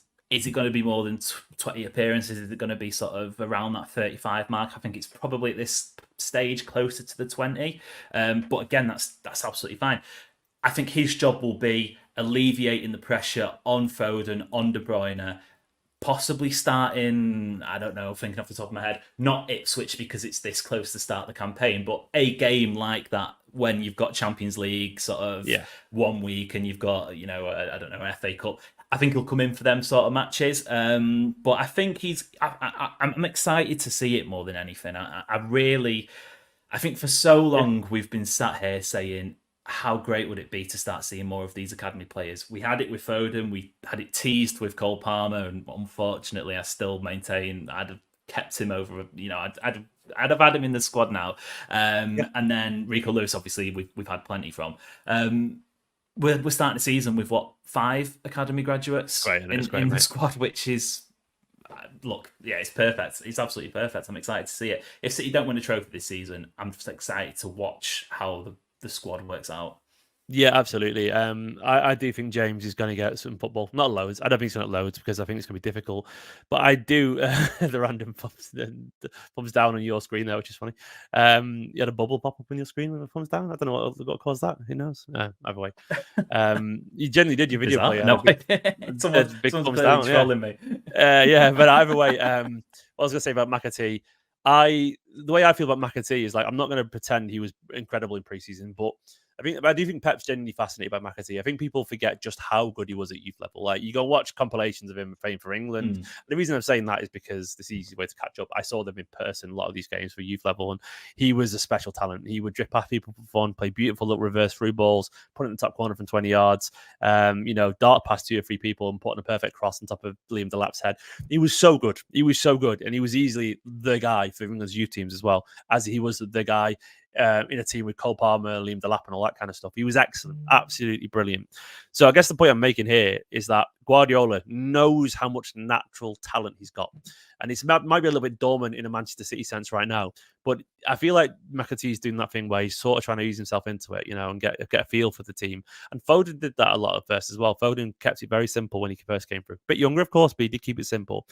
And I think Pep's trying to see if he can get that talent, you know, get him comfortable, then let him express himself a bit, because he did show glimpses of that at Sheffield United. Admittedly, you know, it's Sheffield United, it's not the level, but there were some moments of brilliance for them, you know, and he showed that he can score a wonder goal, or he can, beat a couple of people and put in a delightful cross. He did that at Sheffield United at Premier League and Championship level.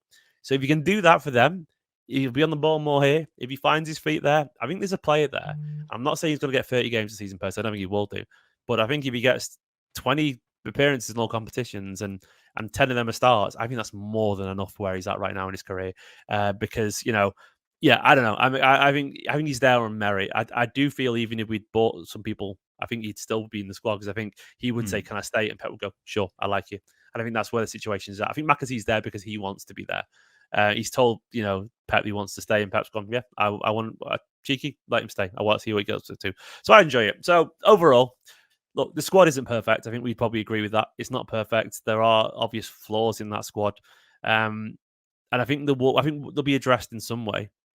But I think there is a youthful makeup to that squad, which could be fun. You look around and you see obviously Rico Lewis, you see the energy of Foden, Savinho, Bob, Doku, McAtee, Haaland, Bernardo back in the centre for a little bit of energy. Kovacic second season to better. Vardio should be better second season. Walker probably dip, but we'll see how Guardiola deals with it. I don't think Guardiola, by the way, personally is going to be quite as intent on keeping Kyle Walker happy this season as it was last year. That's my big take. I think last season was all about keeping him happy when he stayed.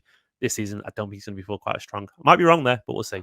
But overall, I think the squad, I think it's, for Manchester City, I think it's a 7 out of 10. But I think there's quality of a 9 out of 10 there. How would you rate it? I'll do something I never usually do, and I'll be a bit more optimistic. I'll say 8.5. And nice. That's possibly just on an entertainment value because, like I said, I'm really excited to see... I'm excited to see Doku. I'm excited to see what Grealish can do. I'm excited to see how James McAtee adds to the squad. I'm excited to see Kovacic's sort of next level development as a second season. I'm excited to see Erling Haaland having had a full summer's rest. Hopefully, sort of getting rid of those niggles that he had last season. I'm excited to see Oscar Bob. I mean, look, it's great. Like I said, whatever happens, we've just had 4 Premier League titles on the bounce. We won the Champions League 2 seasons ago. It would be incredible to go and win those 2 competitions again, or if not one of them. But the squad is it's going to be fun to watch. And I think for all of City's brilliance the last couple of seasons, there was a predictability about it because you knew what you were going to get with City and it was always going to be great. This season, there's a few questions, but they're exciting questions. So yeah, I'm certainly excited to get going. This is the tactics part now. I'm not going to pretend I'm some tactico. I'm not going to pretend I'm some expert here. But I drafted in a man who definitely talks about these things a lot more than I do. Already a nervous face. No, you definitely do, mate. I've seen the videos. Got Nobbins here on the channel for the second time. How are you doing, my friend? Are you good? I'm doing very well, thank you. Yes, I was just concerned you were going to introduce me as an all-knowing tactical person. That is not me, but I can talk about it, of course. Scratch that next line then. No, I know you have chatted a few times about it, and this isn't going to be the most in-depth. None of us can get inside Guardiola's head. That guy is a enigma wrapped in a mystery, surrounded by a riddle, that man there. But I feel like we can get a decent insight of what happened by looking backwards, maybe, looking at some previous teams, and talk about... what we could hope to see given the squad that we've got now. And it does feel, even though there's only been 1 or 2 changes, the balance, the dynamic of the team could be really different this year. I thought it'd be a good place there, Nobbins, to start looking at previous formations over the years, mainly because I feel like it could be a good reference point. Now, the reason I'm going to start at 17-18 season, which obviously this wasn't always the lineup, is because that was probably the last time I remember City being so explosive with the wingers. Could we see a potential reference, if not full-on reversion, to something like this, given the squad balance that we've got?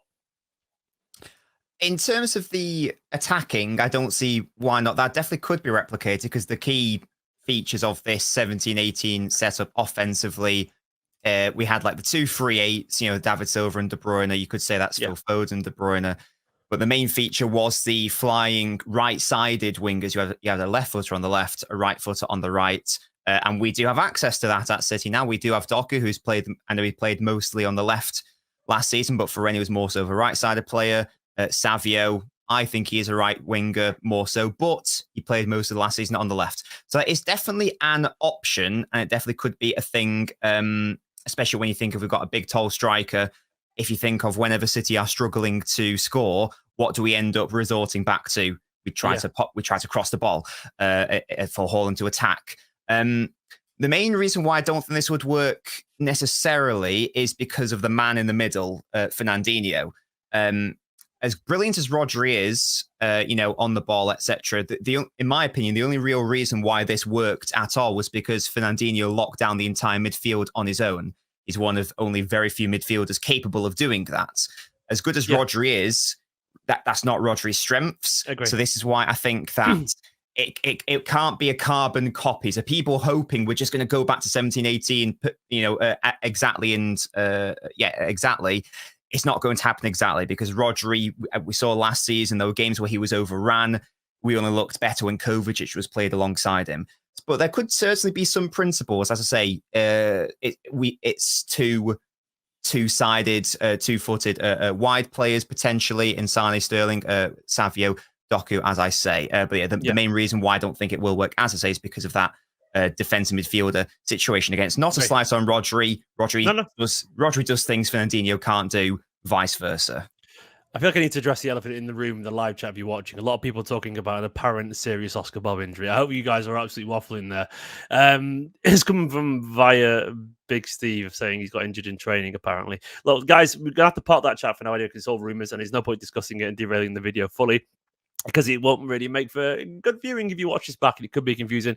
We will see. We can't really speculate. All we can do is carry on, crack on, and talk about the tactics and try and look forward to it, because that is just pure speculation. I have no idea. I hope it's absolutely disastrously wrong, because that would be a massive, massive blow. But either way, even if he's injured, he's going to be back some of the season, so it's still relevant to talk about it. But I agree with you that, mate. Do you know what? I think the next place to kind of head over to would probably actually look what we did last season. You know, there was times last season I don't think everything we tried worked. We were chatting briefly on WhatsApp about that.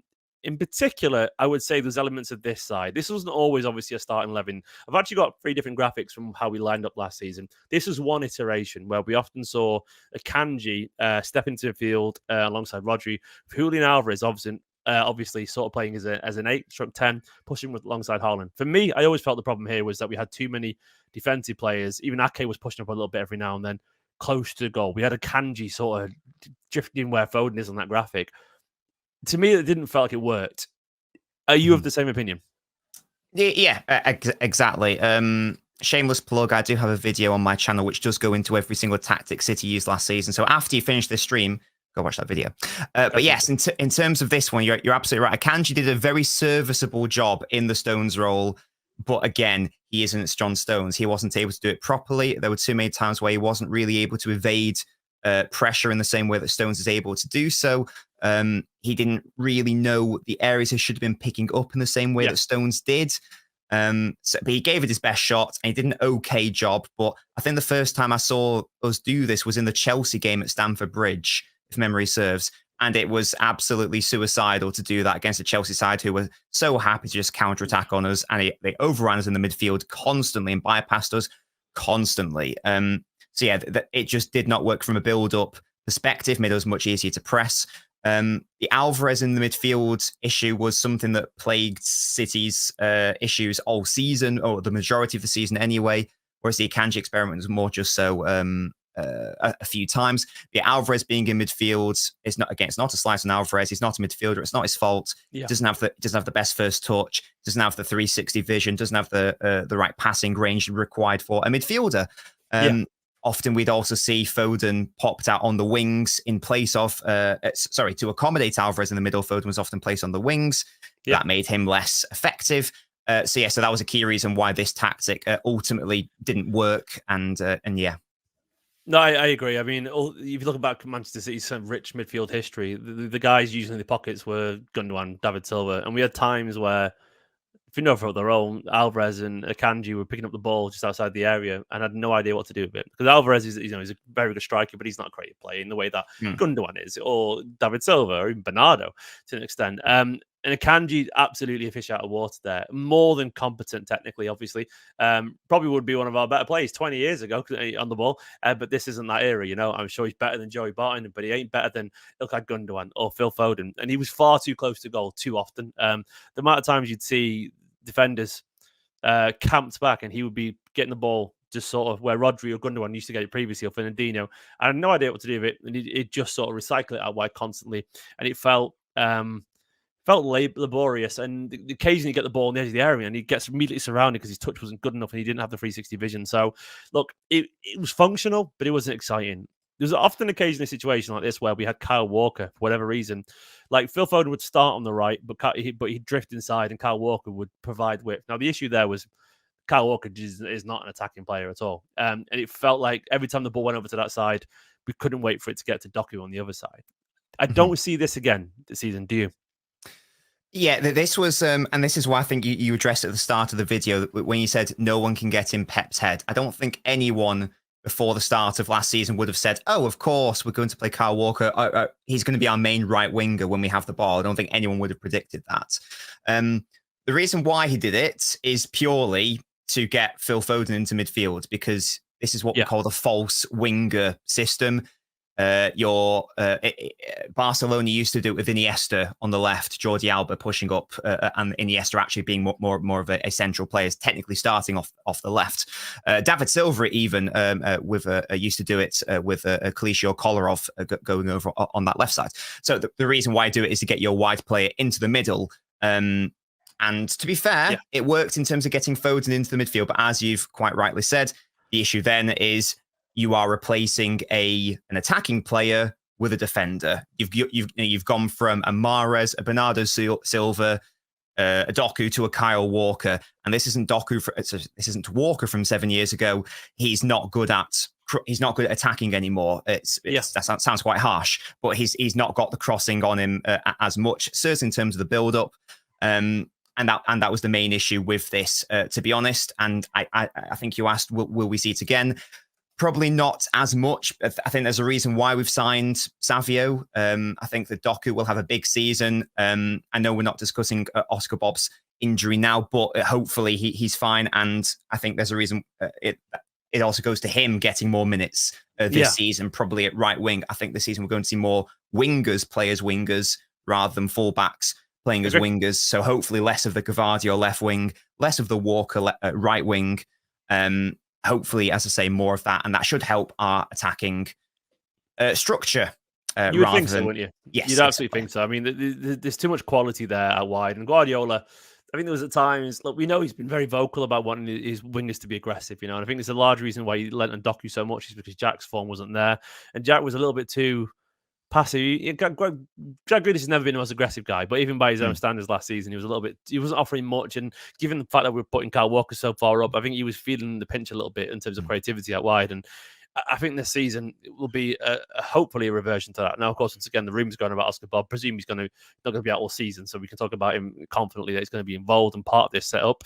I mean, and I do think it's going to be a sort of throwback to that sign where we're playing that, which dynamically, that's really exciting. The pace that they will bring out wide, I can't wait for it. And the last kind of sort of time we played in it, I think this is how we lined up on the last day of the season, actually, when De Bruyne was back in the side. Bernardo Silva on the right, Doku on the left, Gvardiol sort of pushing up a little bit, obviously playing as a left wing with Doku. Doku was drifting central a bit every now and then. And Kyle Walker a little bit deeper, Rodri behind Foden and De Bruyne. And it was weird to see that Foden and De Bruyne on the pitch at the same time. I didn't think Guardiola would actually go for it, but he did. De Bruyne, of course, sort of pressing, staying more as a second striker, if we're being honest. The amount of times he was alongside Haaland, and definitely in the press anyway. It was a 4-4-2 defensively, wasn't it, in the press? And he would sort of push up alongside Haaland. How do you think Guardiola, in a different sense, manages Foden and De Bruyne this season? Because obviously, we've seen that he's tried them alongside each other. I do think those elements are crowding. I don't think they fully got on the same wavelength when they came back. Not to say they didn't work every now and then, but it is something to consider. Yes. So this team that we've got here is nearly the same team that basically won us the title. So this was the team that played the last game of the season. The only difference in terms of this team to the post-Arsenal draw, that's when we changed more so and we committed to a 2-3-5 and we got Kovacic alongside Rodri. So the only difference is that Doku will be swapped out for Kova. Gvardiol is given more of a left wing role. But I was really excited to see this team on the last day of the season in a must-win game, and not against an easy opponent. West Ham are a very good side. And I would love us to do something like this throughout next season, in terms, because we need Foden and De Bruyne, in my opinion, to be in the midfield at the same time. Foden has the more fixed 10 role. De Bruyne has the more floating role where he can basically go wherever his heart desires to an extent. The question mark will be, I think, is that, but I don't really like the idea of Bernardo Silva being a high choice at right wing. I think that last season we saw when he moved to the middle, City looked a lot better. I think his influence at right wing is declining. The only question then becomes, if we, let's say, swap out Bernardo for Bob or Bernardo for Savio, let's say, that's a very, very aggressive offensive side. There's a lot of carry first players in there. There's a lot of not very many horizontal players, i.e. players who like to go left to right, side to side, like a Grealish or Bernardo. Lots of vertical players, I say like a De Bruyne, like a Haaland, like a Foden. It could work offensively. It's just extremely the opposite of controlled. The main question I think here is how does the out? So let's say we lined up like this, for example. Yeah. How willing would Pep be to play like this out of possession against better sides? Agree. I.e. Liverpool, Arsenal, Chelsea, etc. Because with this team, we if people don't know, we press out in a 4-4-2 out of possession when we don't have the ball. It means that Foden is alongside Rodri. Now Foden only did that as far as my memory serves, he only did that 3 times last season. Foden. He did it against RB Leipzig in the Champions League when we actually played a 4-3-3. Yeah. Did it in the West Ham game. But interestingly, did it in the second leg of the Champions League against Real Madrid, which is obviously a very important game. So that tells me that maybe Pep's happy with the idea of Foden playing in the midfield out of possession. Now, I would be very happy with that. I think we actually discussed it last time I was on your show, Steve, and we talked about how Pep said in around 2020-ish, Pep said something along the lines of, I think that Foden can become a holding midfielder. He didn't mean a defensive midfielder. He just meant an all-round player, like a Gundogan type player. So I would love the next stage in Foden's evolution to be him being that more all-round midfielder, more of a generalist rather than a specialist. Now, whether that will happen, maybe that's wishful thinking, I don't know. But that would be the only way I could see that be fair. I'm just trying to, unless we absolutely change it, because again, so I can change it now, by the way. So I've got it. This is live. This on screen now, so I can move anything around if you want me to. Like, what would you do to make it work? Like, how would you change it? What would you bring in terms of support this idea? Logistically, the only way it can work is if Foden is trusted with that central role. This is out of possession, and if he's trusted to be switched on defensively and good enough defensively. Yeah. Now, I think he could do that. Let's not forget that Pep trusted Alvarez in that double pivot against Chelsea at home.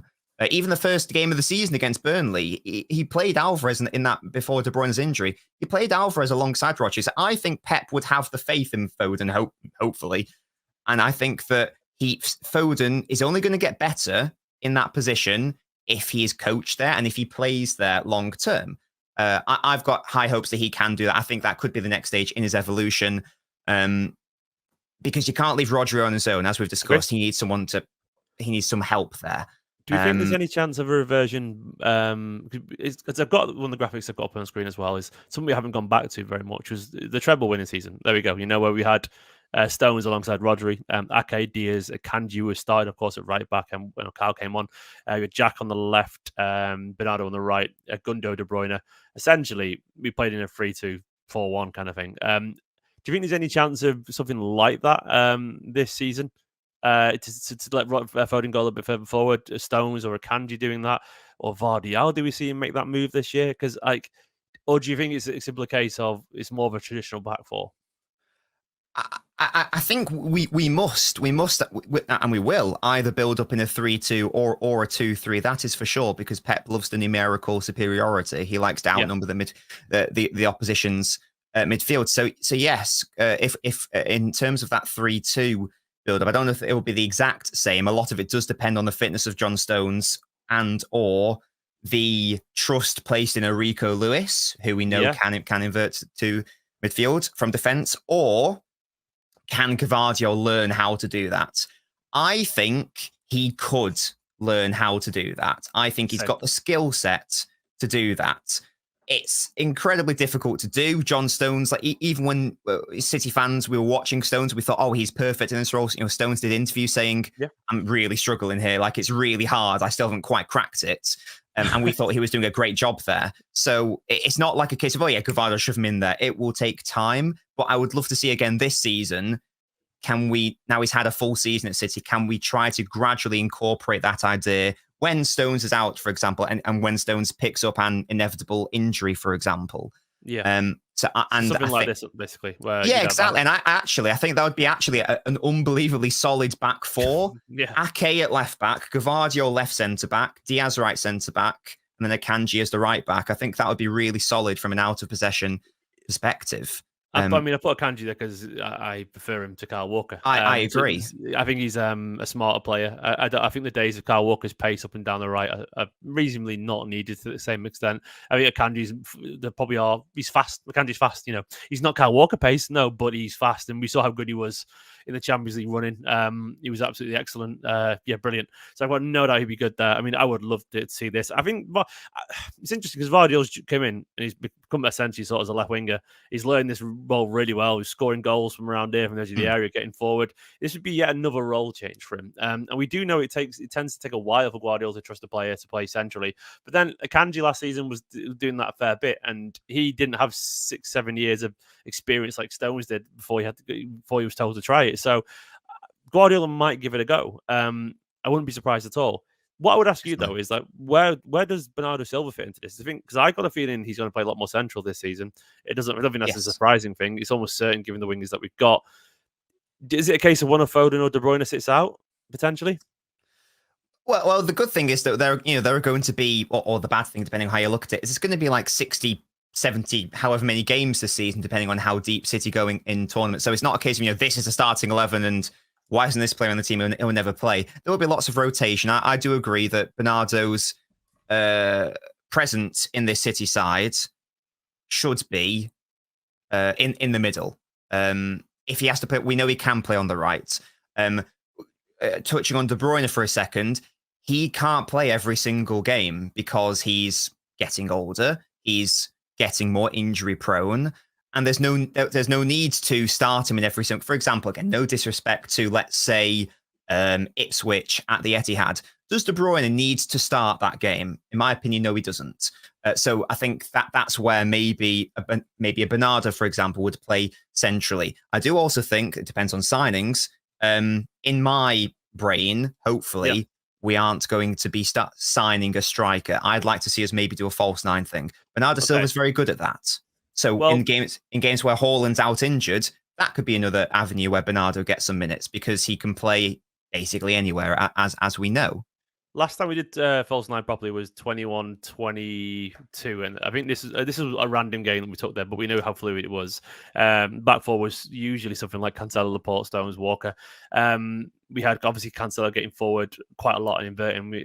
Jack was on the left, but occasionally, my mind's blanked, but he wasn't always there. That was his first season, of course. Mahrez on the right. We had Bernardo Silva going down with De Bruyne and Rodri. Finadino played a fair bit that season as well. I think he did. And Foden, obviously, it was false nine Foden that season. But the amount of times, as you said, we saw Gundo or Bernardo or Mahrez or De Bruyne there as well. Do you think we have the players for this? What I mean by that is, like, if I look at that collection of players there, like De Bruyne, a lot younger, a lot more mobile. I mean, much more of a midfielder back then than he is now. Right now, Guardiola plays him so close to the striker that he feels almost like, he's playing, as a second striker almost. Obviously, still a midfielder. You know what I'm getting at. Bernardo Silva,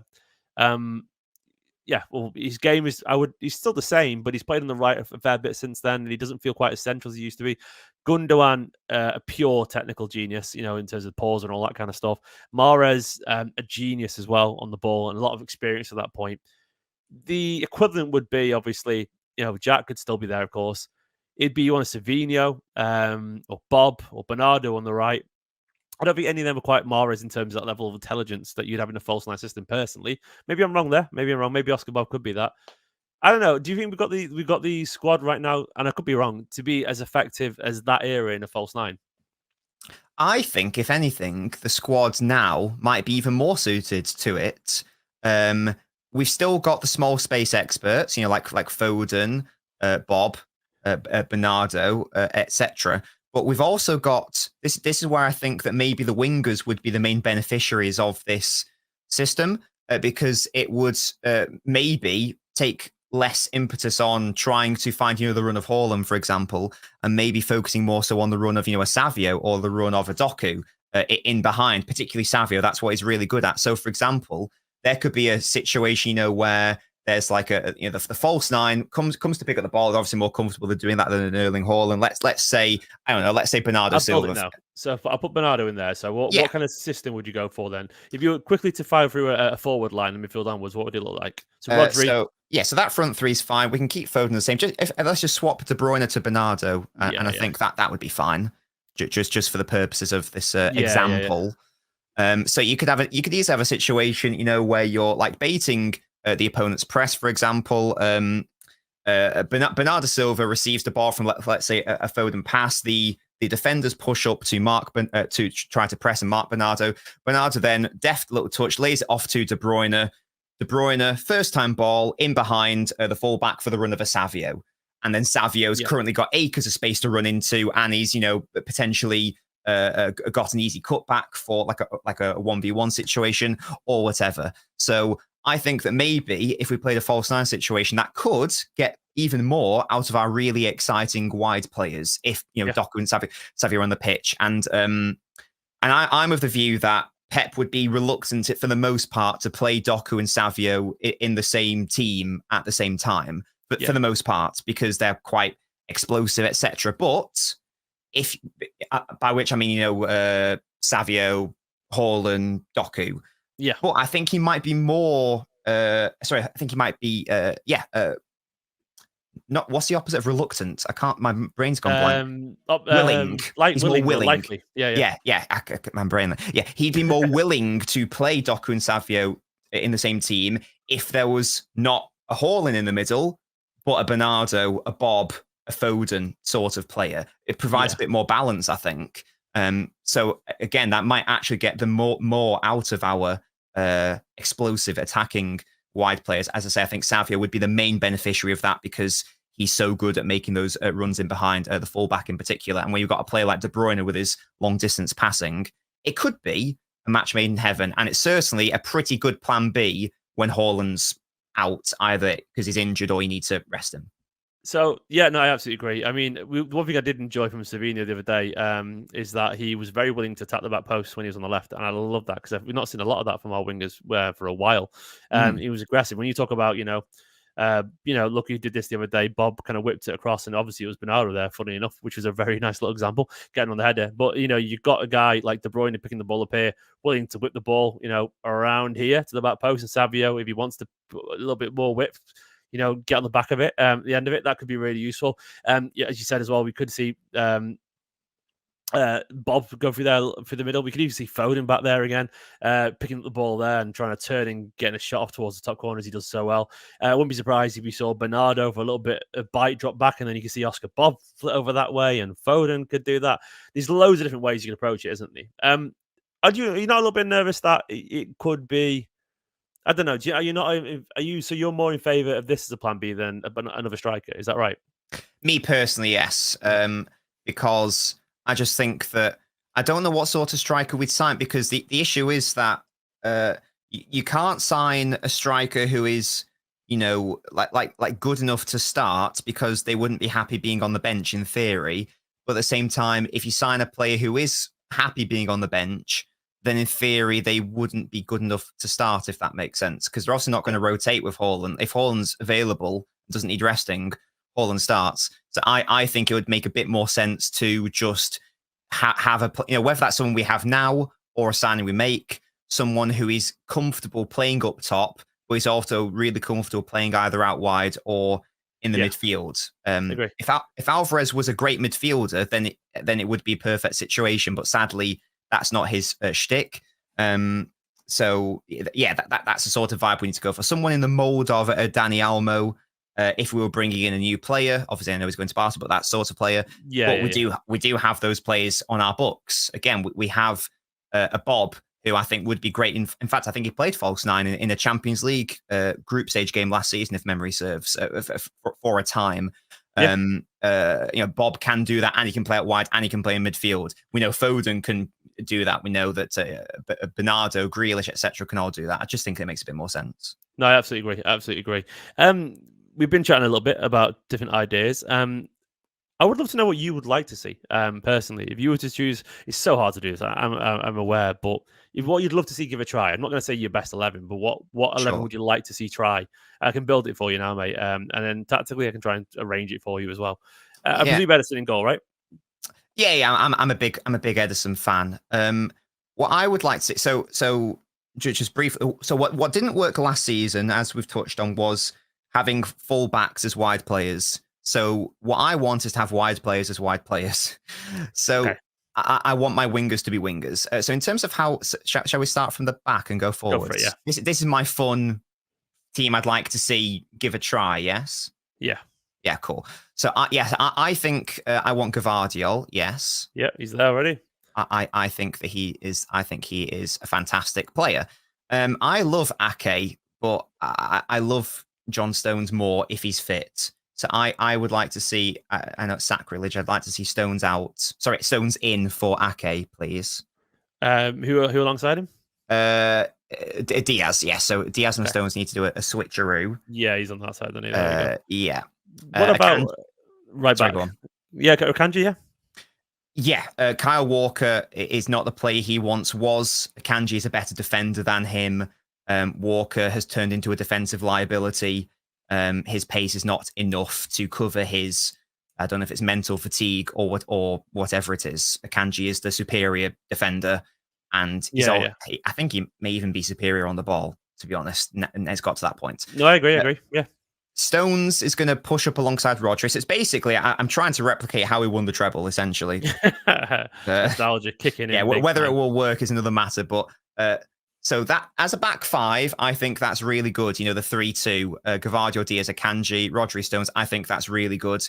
It's the treble winning team. The only difference is you've got 𝙤𝙬𝙨𝙯 in for Ake. 𝙤𝙬𝙨𝙯's better on the ball than Ake. Ake is a better 1v1 defender. That is known. That is understood. Bernardo Silva is not in my team. I'm sorry. Oh, controversial. I know. I love Bernardo. Of course I do. Of course I love him. You've already popped him in there. I need Phil Foden in there. We saw last season Foden was our best, in my opinion, our best player. He must play in midfield. He must play. De Bruyne is our best player. He must also play. So he stays there, Kevin. That's fine. Okay. I would like Savio on the right, please. Yep. Or Savinho, whichever you prefer. They're both correct. I'm trying to. You got in early enough with the whole name change thing for me. Like when Rodri, like everyone announced him as Rodri, and then eventually I'm Rodrigo. And I'm like, too late, mate. You went months. He got in before he signed, and thought, you know what, I'll be SEO friendly and get him because he said I'm Savinho on the date he signed. It's like my best mate told me he'd prefer to be called David than Dave after 10 years. Like, mate, it's too long now. I don't care. You Dave to me. We're committed. He's committed, yeah. So Savio on the right. What about on the left? Yes. Now, I don't really. I think it totally depends on who the opponent is. I'm honestly 50-50 between Grealish and Doku. Okay. So I actually don't have a preference here, to be honest. Okay, it depends on. You're not allowed to be that neutral, mate. You've got to love one and hate the other. That's how it works. Yeah. So obviously, look, if we touched on Grealish before, if Grealish has another injury hit season, then obviously I can't have him in this team. But everyone knows that I'm a big defender of Jack Grealish, and I do like him a lot. Doku is obviously a more exciting, sexy option. But I might need to be, as much as my fun starting 11, we do have to have a bit of, be a little bit reserved. Now, this team is very, very fun, as you can see. It is very similar to the team that Stephen put up earlier, you know, the one against West Ham. The main difference is that you got a Savio instead of Bernardo, and obviously Stones didn't start today. No, he didn't. This is the one you won about earlier. This is up here on screen right now. It was that where we had Rodri sort of holding behind Foden and De Bruyne. Yeah, so it is very similar, and I would like to see. I like to hope that was like a view to the future. The back five is, I think that's a really good rest defense, i.e., how City set up defensively without the ball. It's very fun. In possession, the attacking front five again is very, very fun.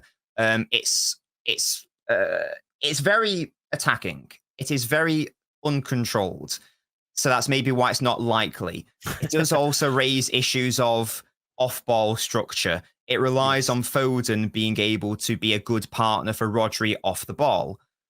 So defensively, you presume it'd be something like this, wouldn't you? Defensively, Yes. like Yeah, that so, basically. KDB portal pressing and more yes, like this, basically, right? exactly. Defensively. That's exactly right. It's very wishful thinking. I totally appreciate that, but I just, in the same way that I thought last season this is going to be Foden's midfield breakout year, and indeed it was. I just really think and hope that this is going to be the next evolution in Foden's game, where he will learn to play alongside Rodri. And I'll repeat, it only happened 3 times last season, but 2 of those games were 2 of our biggest games all season. In the second leg against Real Madrid, Pep trusted Foden to do that, and I thought he did a good job. In the last game of the season against West Ham, must win or you won't win the league. He did that, and he did it brilliantly well. Best player on the pitch. I like that team. It's very fun. Yeah, I like it too. I absolutely agree. And it's one of those things where, like, I would love to see that too. I mean, if I was doing my dream, I would like Rico. I just love Rico. I want him in field. That's fair. I also love Lewis. I think he's a genius, and I think actually he's shown signs of progression, if anything, in preseason. I was one of those sick weirdos who stayed up to watch all those games, and I thought he was. I don't know. I just love it when Rico's on the pitch. And look, ideally for me, Oscar Bob's available. We don't know if he is. All the rumors and people are going crazy still. And I get that. I get the fear, but I would love Oscar Bob on this team. I'm a massive academy advocate, of course. Savinho or Docker. I mean, there's something to me about having Savinho on the left. I don't know. I think he's. I don't think it's likely. He can do both, which is great. But I just love the idea of having a left-footed winger who can cross to Haaland. You know, and I love that. I mean, I would be very happy with either Ake or Vardiol. I think in this instance, I'd probably be tempted by Ake because Ake is just such a phenomenal defender. Yeah, he's such a phenomenal defender. But I would love to see this personally. I mean, I'm fine with this guy here being Walker or Kanji, whatever, or Stones, because the pace he would play more of this way and more of a 3-2 build up. I'm not gonna kid myself that Rico Lewis wouldn't be up here, pushing around, and Rodri wouldn't be camping outside the area. So if you want to put Kyle there, absolutely fine. I'm just an Akanji fanboy, man. I love him. Doesn't mean I hate Kyle Walker. I just think Akanji's playing at that level right now you get to when you've sort of done it all and you realize just how good you are, and you've cut out the mistakes, and you're just confident, and you're strong, and you're at your physical peak. And I think that's where Akanji is right now. You can tell he's had a couple of years of lessons from Guardiola. He's won the whole thing, and he just feels world class to me right now. He does. Akanji feels world class, and I love Kyle, but I don't think Kyle's currently world class. I think he's on the way down from that. And to me, I still love Akanji, and I think he's a better footballer as well on that side. And I think he's brilliant. Easily. I feel like, I really also just simply really like Rico and Oscar linking up with each other. I think they're absolutely excellent. I mean, it really works. I don't know if we'll see this. I'm got a feeling we're going to see. Guardiola sort of tried this in the Community Shield, where Lewis was playing a lot more of a right back, wasn't he? He was playing a lot more just traditionally as a right back, and that's going to be interesting to see. And I would not be surprised if we see occasionally KDB on the bench and Bernardo sort of here, playing as another 8. Foden a little bit further forward. I mean, the numbers are the wrong way around there, but you know what I'm on about. Foden a bit more as a 10, probably doing what De Bruyne does occasionally, where he defends that way. Then you've got the wingers out there. I don't know. There's a billion different ways that City could line up this season. We don't know. We don't know. Me and obviously, I haven't got a clue. But I do feel, dynamically, and I'm going to go back to the big screen now, I reckon. Let me quickly click back over there, because I feel like we've talked about an awful lot. Where have we gone? I do feel dynamically this City side has got a lot of versatility this year. You've got really different options at right back. Rico Lewis can play and invert really nicely. Kyle Walker is obviously one of the best natural one-on-one defenders with his pace in the world still. Vardiol, we know we can play sort of left wing, not perfectly, but you can get up there. A great left wing back, left side of centre back in a free as well. Ake, perfect defensively. Kovacic, we haven't even talked about him at all, at all in this video, Kovacic. But we have been a bit unfair there about Kovacic. I don't think we even mentioned his name really in this video. What do you think his role is going to be this season? I do like Kovacic. We don't win the league without him last season. He provided Rodri that support. He provides us more control. He probably will get more game time than we're giving him credit for due to that fact. Certainly, if we don't sign another midfielder, he'll probably play a lot more. But no, Kovacic is a good player. But fundamentally, he's a limited player, certainly in respect of his influence in the final third. Nor is he capable, in my opinion, of solely deputizing in Rodri's absence. But he's a very good player. He provides us. The way to describe it is he's sort of, in a way, he brings a sort of calmness and control that Grealish does, but from the centre, if that makes sense. He's a good player. This time, we're taking a look at Manchester City's potential rivals in the title race, and mainly focusing on the Big Six plus Villa. Is that a Big Seven now? I don't know. But we'll be looking past that because I've got the wonderful Sam Tighe alongside me. We've been on videos before, Sam, and I'm always impressed by your encyclopedic knowledge of football. This is a guy who lives and breathes football. As you can see that by that wonderful collection of shirts behind him. Sam, how you doing, mate? You good? I am very well, mate. Thank you. Very well indeed. Sam, let's go through Manchester City's rivals for this season. And I want to start initially. I'm going to work my way backwards with great joy and start with Man United. And it's weird putting this conversation. They finished 8th last year, but it remiss as me as a Manchester City fan not to talk about Man United, as they are a rival. They caused beaters in the FA Cup. We got revenge in the Community Shield. I'm expecting a very interesting year for them. I'll bring up their squad before we get on to, talking about him. So far, of course, in signings, they've signed 𝙏𝙬𝙬𝙚𝙧, they've signed 𝙄𝙬𝙨, I mispronounced that. 𝙏𝙬𝙬𝙚 as well has come in. Who else have they signed? Yoro. Sorry? Lenny Yoro. Lenny Yoro. He's not even on my graphic. Oh my God. I'll edit that afterwards. He's injured for the next 3 months, so I'm sure that's why you left him out. No, and Joe, I'll add him during the chat here. What have you made of Man United summer? And obviously 8th last season is the context. They won the FA Cup, fair play, they beat us in that final. What have you made of United's summer, and what are you expecting from him this year? Because it feels like to me this was a reprieve for Ten Hag after a very disappointing campaign. The FA Cup almost certainly saved them. I feel it's hard, not unfair to suggest that. But yeah, what have you made of United summer? Well, I add Yoro to this graphic.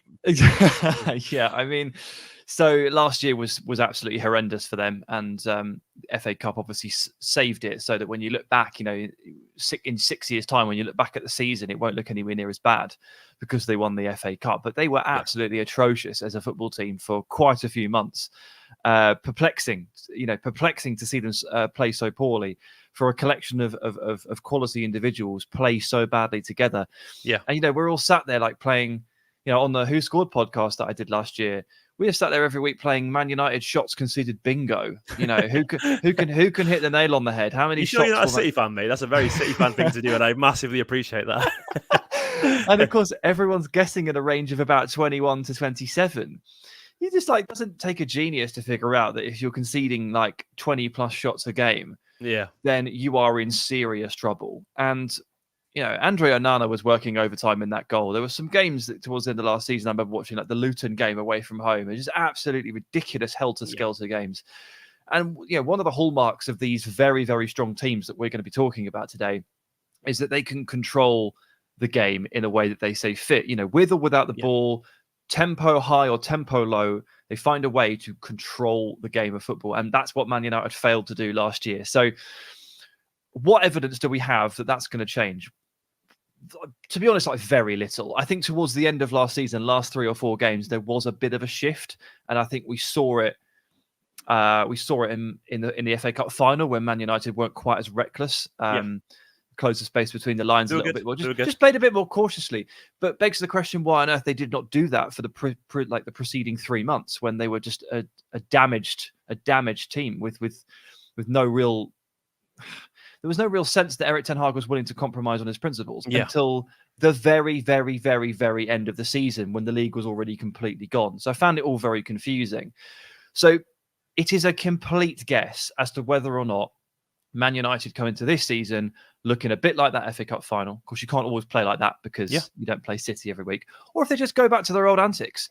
And if they go back to what they were doing, against West Ham and against Luton, against Villa towards the end of last season, then they're going to be rubbish again. Because that is no way to play football. But if they have tweaked and become a little bit more compromised and become a little bit more cautious, then maybe we're looking at 6th place or above for Man United rather than another real quite concerning situation for them where they're sort of 7th or 8th. I'll give them a little bit of leeway, and I have to wash my mouth out after this saying this as a City fan, but they were struggling with injuries last season. They're not the only team, admittedly. At one point Spurs had pretty much their whole starting 11 out. It's not new information. And last season was probably the first time I looked at the Premier League table and felt that was really affected by injuries. There's an awful lot of teams that struggled immensely. United, look, there were a lot of defenders out at times, and it is fair to say for any manager, if you haven't got the guys that you bought and everyone is not available, it's not consistent. You're going to struggle to find a rhythm and impart your identity on this side. They've already got, obviously, it looks like the left backs are already currently out as well, so they haven't really addressed that currently in the summer. But they have bought some players in. So I'd say Mazraoui can play left back. He's done that a fair bit. He does it for Morocco because Hakimi plays I was going to say right back. He doesn't play right back, does he? He plays right flank. Normally. He just does all of that up and down, and Mazraoui has to play on the left. So we've seen a couple of occasions, more than a couple, that Mazraoui can cover there. And we know that Ďalo can cover over there as well. So they've got players for it, but they don't appear to have any fit left footers there. Obviously, Community Shield, Lisandro Martinez off the ball, left back, on the ball, roaming all sorts of places. So maybe that's Ten Hag's plan. He knows that he doesn't have a left back to start the season, and so he's not going to make anyone play left back. Whoever ends up playing over there is going to end up in midfield, a bit like when Cancelo would play left back and not really play there at all. So maybe that's the plan. I don't know. We'll see. Back Anthony, hey? Anthony back at left back. See how that goes down. Back at left back.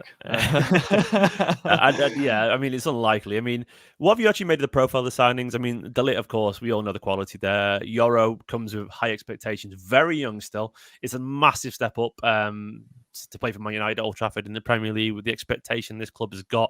Of course, they don't want to be 8th. They don't want to be 6th. They want to be challenging for the title. They're way away from that, it feels like, but it's a massive signing. A lot of money spent on him. Of course, 𝙏𝙬𝙚𝙀𝙚, still, there's a lot of young players that I would, they've got, well, Yoro in particular, and 𝙏𝙬𝙚𝙀 have got a lot, a lot to prove, arguably. Mazraoui, obviously, a lot more experience still. What have you made of the transfer window? Yeah, so I'm kind of torn here because I think you can spin this both ways. From one perspective, it really feels like they have put an emphasis on youth. And let's be honest, over the last 5 years, there have been way too many patch jobs for Manchester United. Way too many, well, let's just put a 32-year-old in there. That'll fix it. And then just see how we go in a year. Now they're looking at a much younger age bracket. But at the same time, you can't shake the feeling that they're just signing Dutch players. And they're just... and it's a mystery. It's a real mystery, mate. So Mazraoui and 𝙏𝙬𝙚𝙀𝙀... Poirot in to work this out, you know what I mean? Mazraoui and 𝙏𝙬𝙚𝙀𝙀 are former Ajax players number 4 and 5. That Erik Ten Hag has signed for Manchester United. And 𝙏𝙬𝙚𝙀's Dutch. So it depends on how you feel, Stephen, as to how you want to spin it. I will say this. Mazraoui is a good player, but he's super injury prone. So I'd never expect to see more than 5 games of him before he ducks out somewhere else. Suits United then. Yeah, yes, according to last season. Yoro, I'm very excited by, and I'm actually very pleased that they went one step further and actually signed another player, because you'd hate for him to be just chucked in and been like, off you go, mate, figure it out, because that's not a nice way to help players reach their potential. Signing 𝙏𝙬𝙚𝙀𝙀 to play, and for him to teach Yoro a lot, for Lisandro Martinez to teach Yoro. I actually like how they've handled the centre back situation. Yeah, I agree. I will just say on 𝙏𝙬𝙚𝙀𝙀 though, I think for those of you that haven't necessarily seen that much of him, he's a good player, but he's a bit slow, and he's built. He is built big. He's a big man. There's no guarantee here, is there? There's no guarantee. I think people are getting a bit carried away by his name as opposed to his ability. He's very good, don't get me wrong, but I don't think it's a guarantee. I just think he stands out a little bit for the wrong reasons. If you look at the cast of Premier League centre backs now at the very top level, so if you're looking at let's start with the City guys. Obviously, all of them are super athletic, right? Yeah. Just absolutely ridiculous levels of size, speed, and strength and athleticism, all of them. And it's obviously a trait or a set of traits that Pep Guardiola and the team have prioritized. Then you go to Arsenal and you've got the same thing. Gabriel Saliba and Calafiori, they're absolutely ridiculous specimens. You go to Liverpool and you have Virgil van Dijk and you have Ibrahima Konate. These are all really athletic. They are brilliant. And 𝙏𝙬𝙚𝙀𝙀 is not like this. He has the size and he has the power, and his box defending is really good. His set piece presence is really good. So for those reasons, he stacks up in the league. but he's slow. Like, he's notably slow compared to the others. And so he's just not quite that perfect physical profile that the top teams are targeting over and over again here. And there is a big price gap between Saliba and 𝙏𝙬𝙚𝙀𝙧, and that's why. And you're seeing it. You know, 𝙏𝙬𝙚 was 40 million. Saliba would be 100. And that's the thing you come back to. I'm not trying to put my Man City cap on here, but you do feel, well, Bayern quite happy to let him go for, a very reasonable price. Look, he's a good player, don't get me wrong. He could work wonderfully under Ten Hag. He played his best football under Ten Hag, arguably. Often playing alongside Martinez, a guy who's once again schooled in a very similar style of football. It could work. Euro athletic, got a decent turn of pace. Martinez nippy as well, not lightning quick, but still, it could work. They could compromise. Not compromise. Compliment. That's the word. The exact opposite. Not technically. I don't know. Either way, not for dictionary corner. They could complement each other quite nicely. And look, Ruben Diaz isn't electric. He isn't, and he's done pretty well. He's not slow, I would say. He's alert. Is probably the way I describe Ruben Diaz, as opposed to lightning quick. But it wouldn't be the first time a slow defender succeeded in the Premier League. It can happen. Someone mentioned Botman in the chat. Look, I would argue Botman, once again, is not a Premier League winning level centre-back. So that would be the counter to that point. So as choose you are to say that in the chat, that's the argument against itself. He's a Newcastle centre-back. There's some really good centre-backs who are not lightning fast. But the top teams are looking to tick all those boxes. And 𝙏𝙬𝙚 doesn't tick every single one in the way like Gabriel, Virgil, Saliba, even like Ake. Like Ake is just like Vardiol. These guys, they all do. So there's just a couple of things that it's being nitpicky. I've accepted all summer as I have talked about this transfer that I am being nitpicky on 𝙏𝙬𝙚. I am. You have to at United, though. You have to. This is the situation. I also always wonder, like, how did you end up going from Ajax to Juventus to Bayern Munich to Man United before you turned 26? Like, why have you been moved on that many times? Honestly, who knows? It might just be a case of misfortune. Well, but there's a couple of clubs here who have been okay with letting him go. Yeah, the big clubs, aren't they? You'd think. I mean, not to go back to Diaz again, but sign for Man City, he's going to stay at Man City. You can just sort of tell, there's a level of he's really good, he's elite, he's going to stay there. And these comparisons as a City fan, but there's a reason elite defenders seem to hang around big clubs for an awful long time.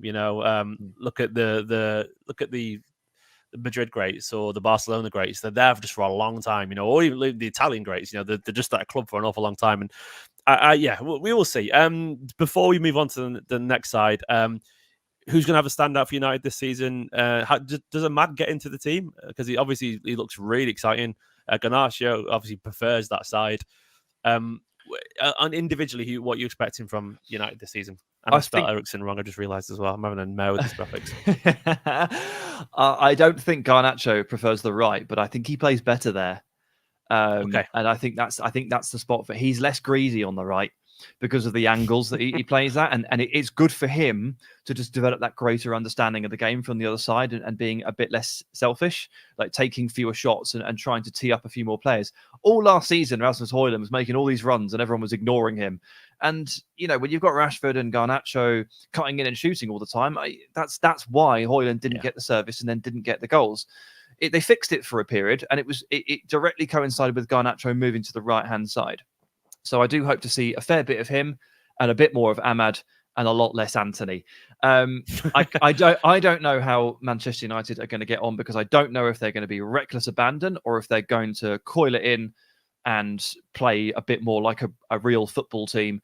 But I think I'm going to start a game.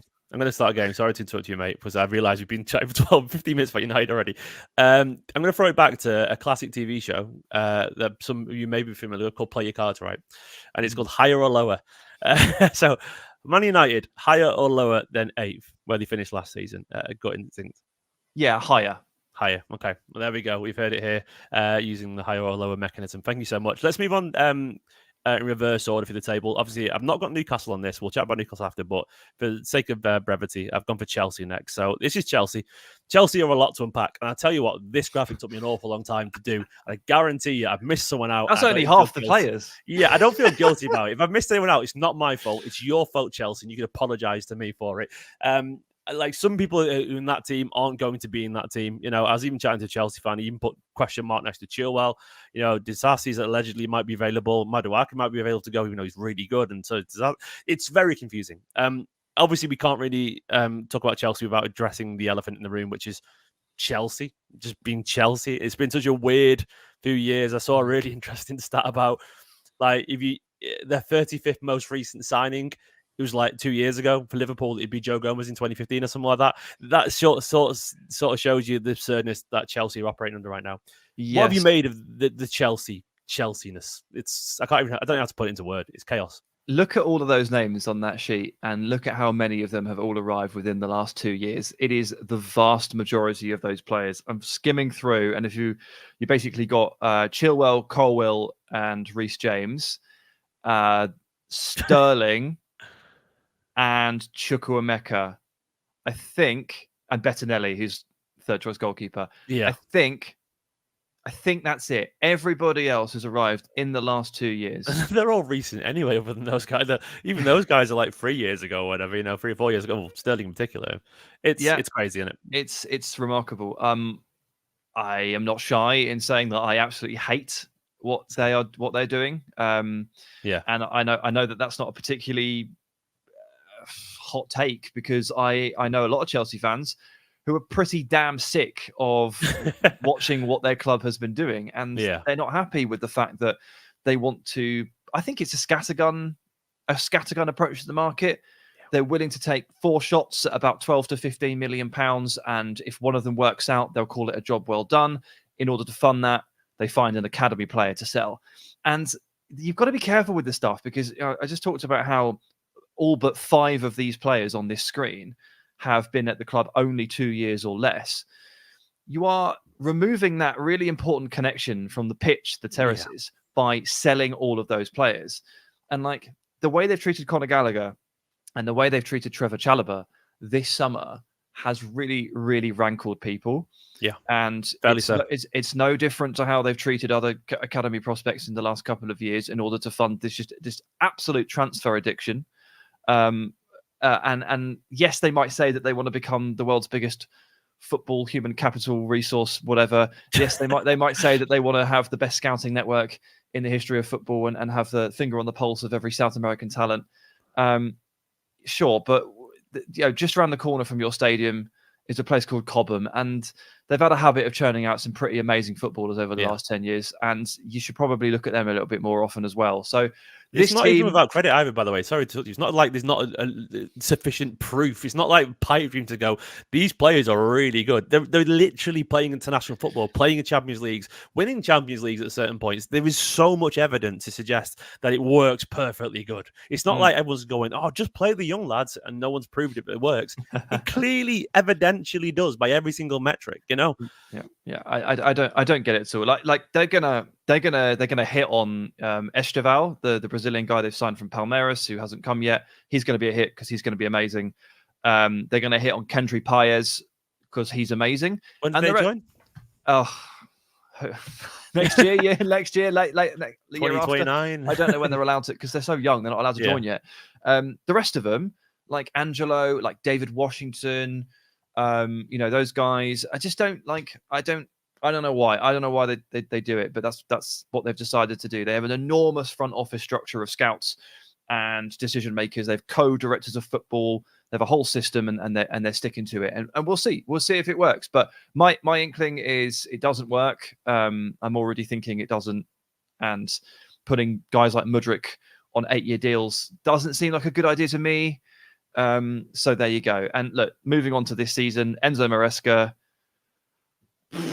poor bloke. Won't have a say in any of this. Will get what he's given. And got his Dewsbury Hall. He's always happy with that. That's true. That's true. Yeah. Chelsea fans delighted with that. Lost Gallagher signed to Dewsbury Hall. They're like, okay, great. Player, but come on. Of course, he's a good player. He was one of the best in the Championship last season. But it's just like, if you're going to move on Gallagher, and you're gonna have the fans accept it, you're gonna have to do a bit better than Keane and Dewsbury Hall. Yeah. So that's where we are. And pre-season, I've seen bits of it.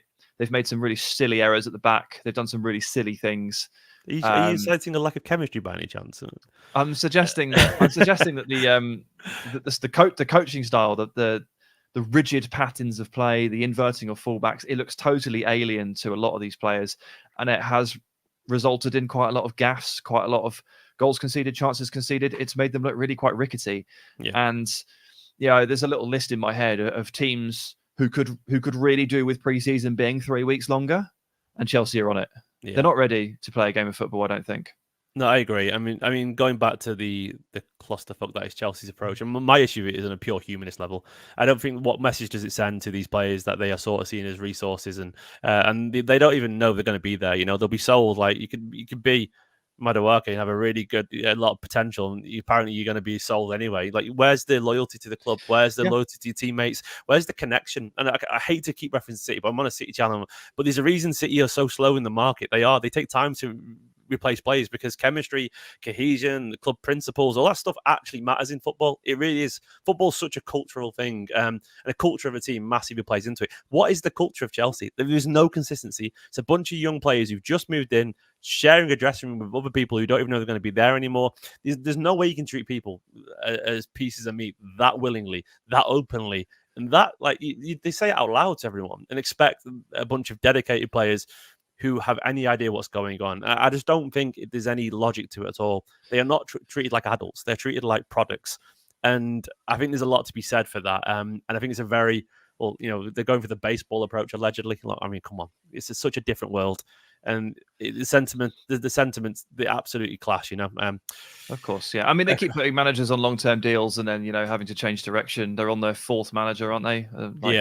Over the course of 2 years. This is to say, by the way, Trevor Chalobah, let's go back to him quickly. He's now being being told to leave. Such a player. Being told to train, outside of the first team environment.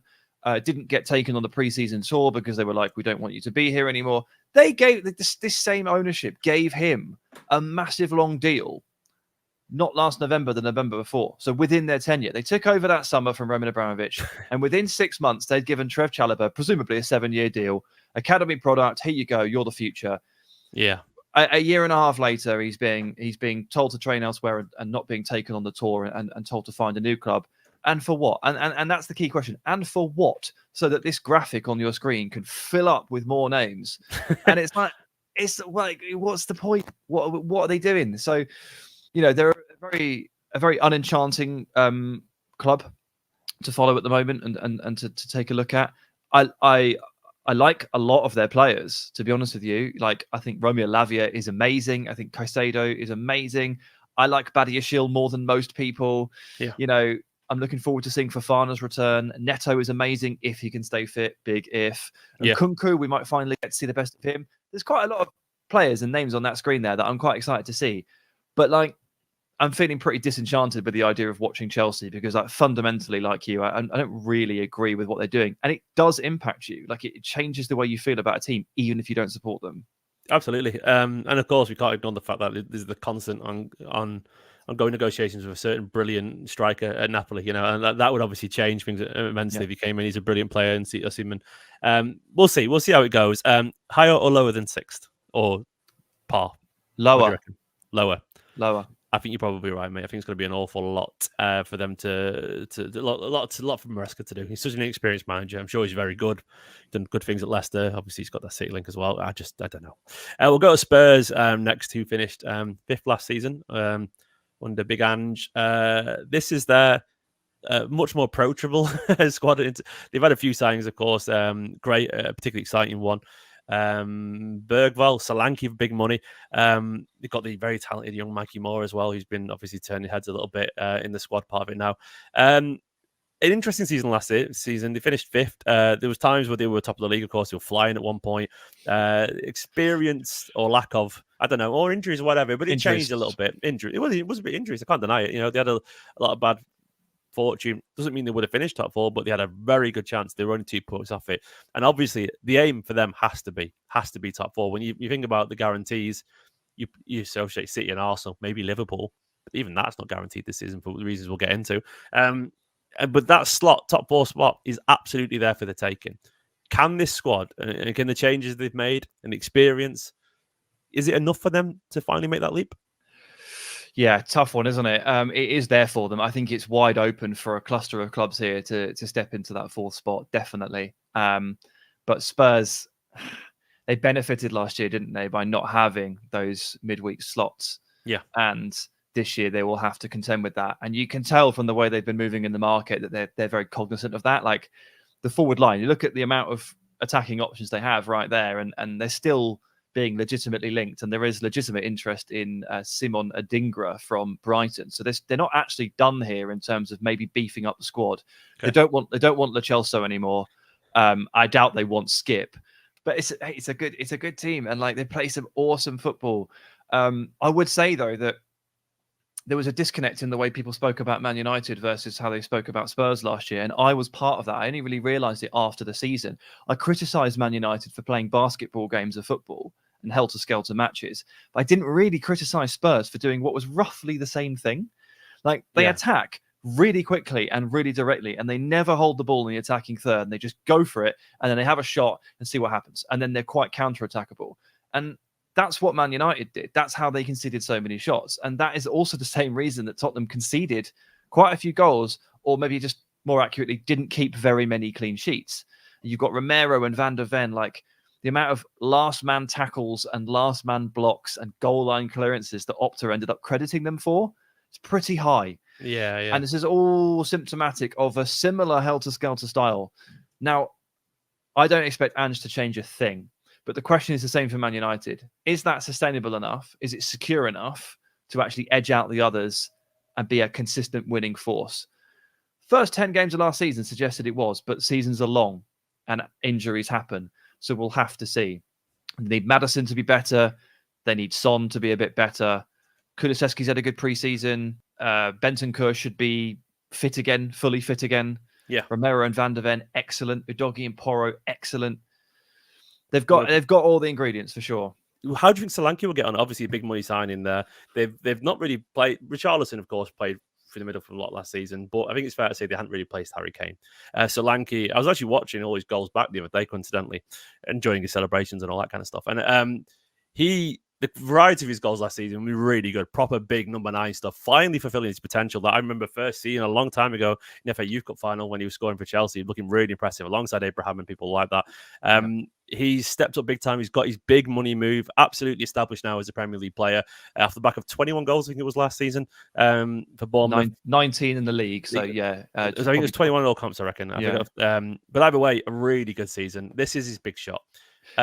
Is he the man to get the goals for Spurs this season? Do you think he's going to kick on? Because obviously we've seen so many people do that, and then it's such a hard leap, isn't it?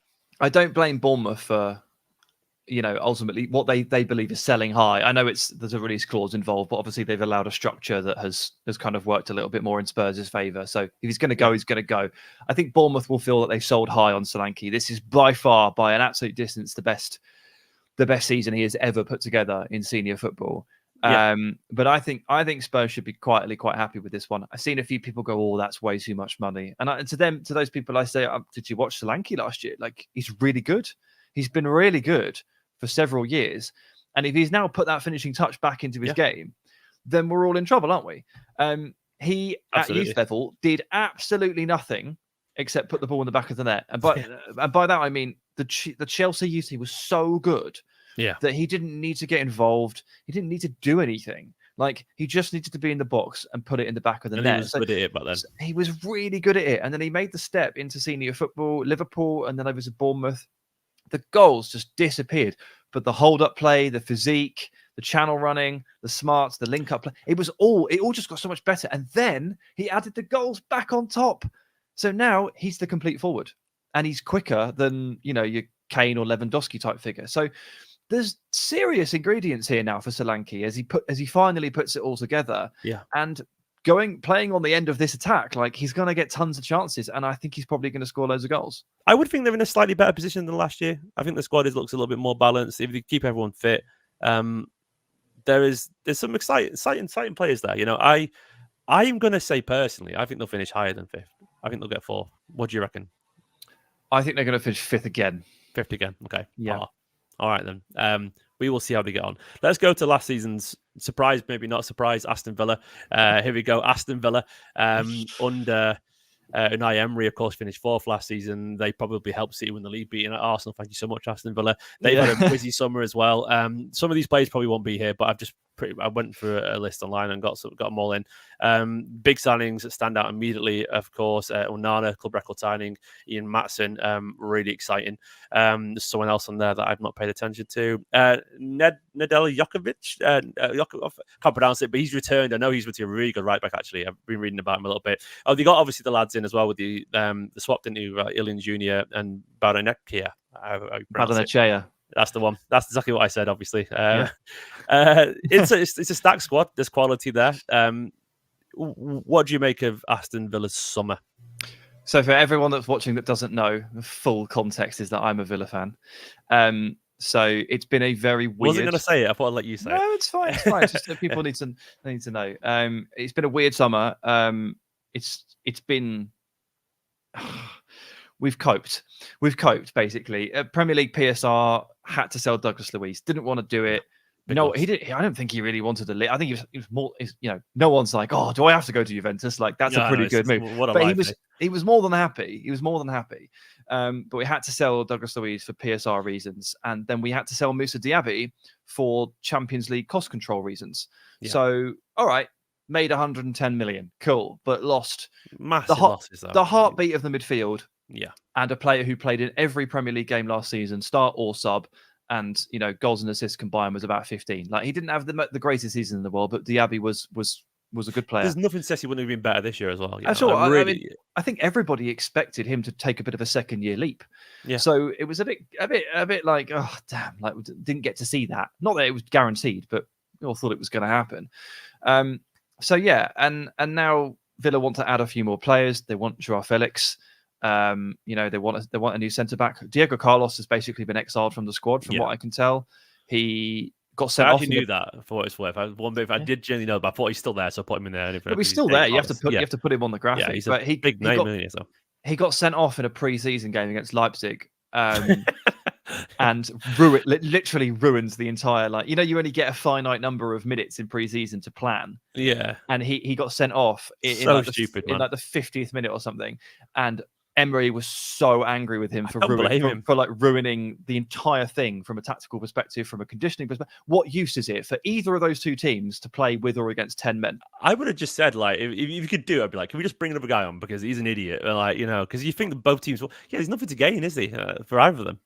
How does that help Leipzig playing against 10 men? It just doesn't. It doesn't. Anyway, it doesn't matter.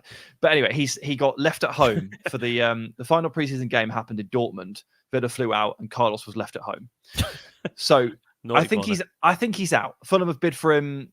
I think he's out. And Villa will need to do something at centre back if that happens. But there's a few players here: Dendoncker, Carlos, one of Luca Dean or Moreno. They're going to end up going. Archer's going to leave on loan. They're going to go. And that might clear out a bit of room for a bit more. Villa are now a much deeper squad than they were last year, where they were perilously close to the line. Yeah. But I think this is a weaker first 11 than we saw in April. So there's a yin and yang to it. Better depth, better prepared for a long season. But right now, it's a weaker team.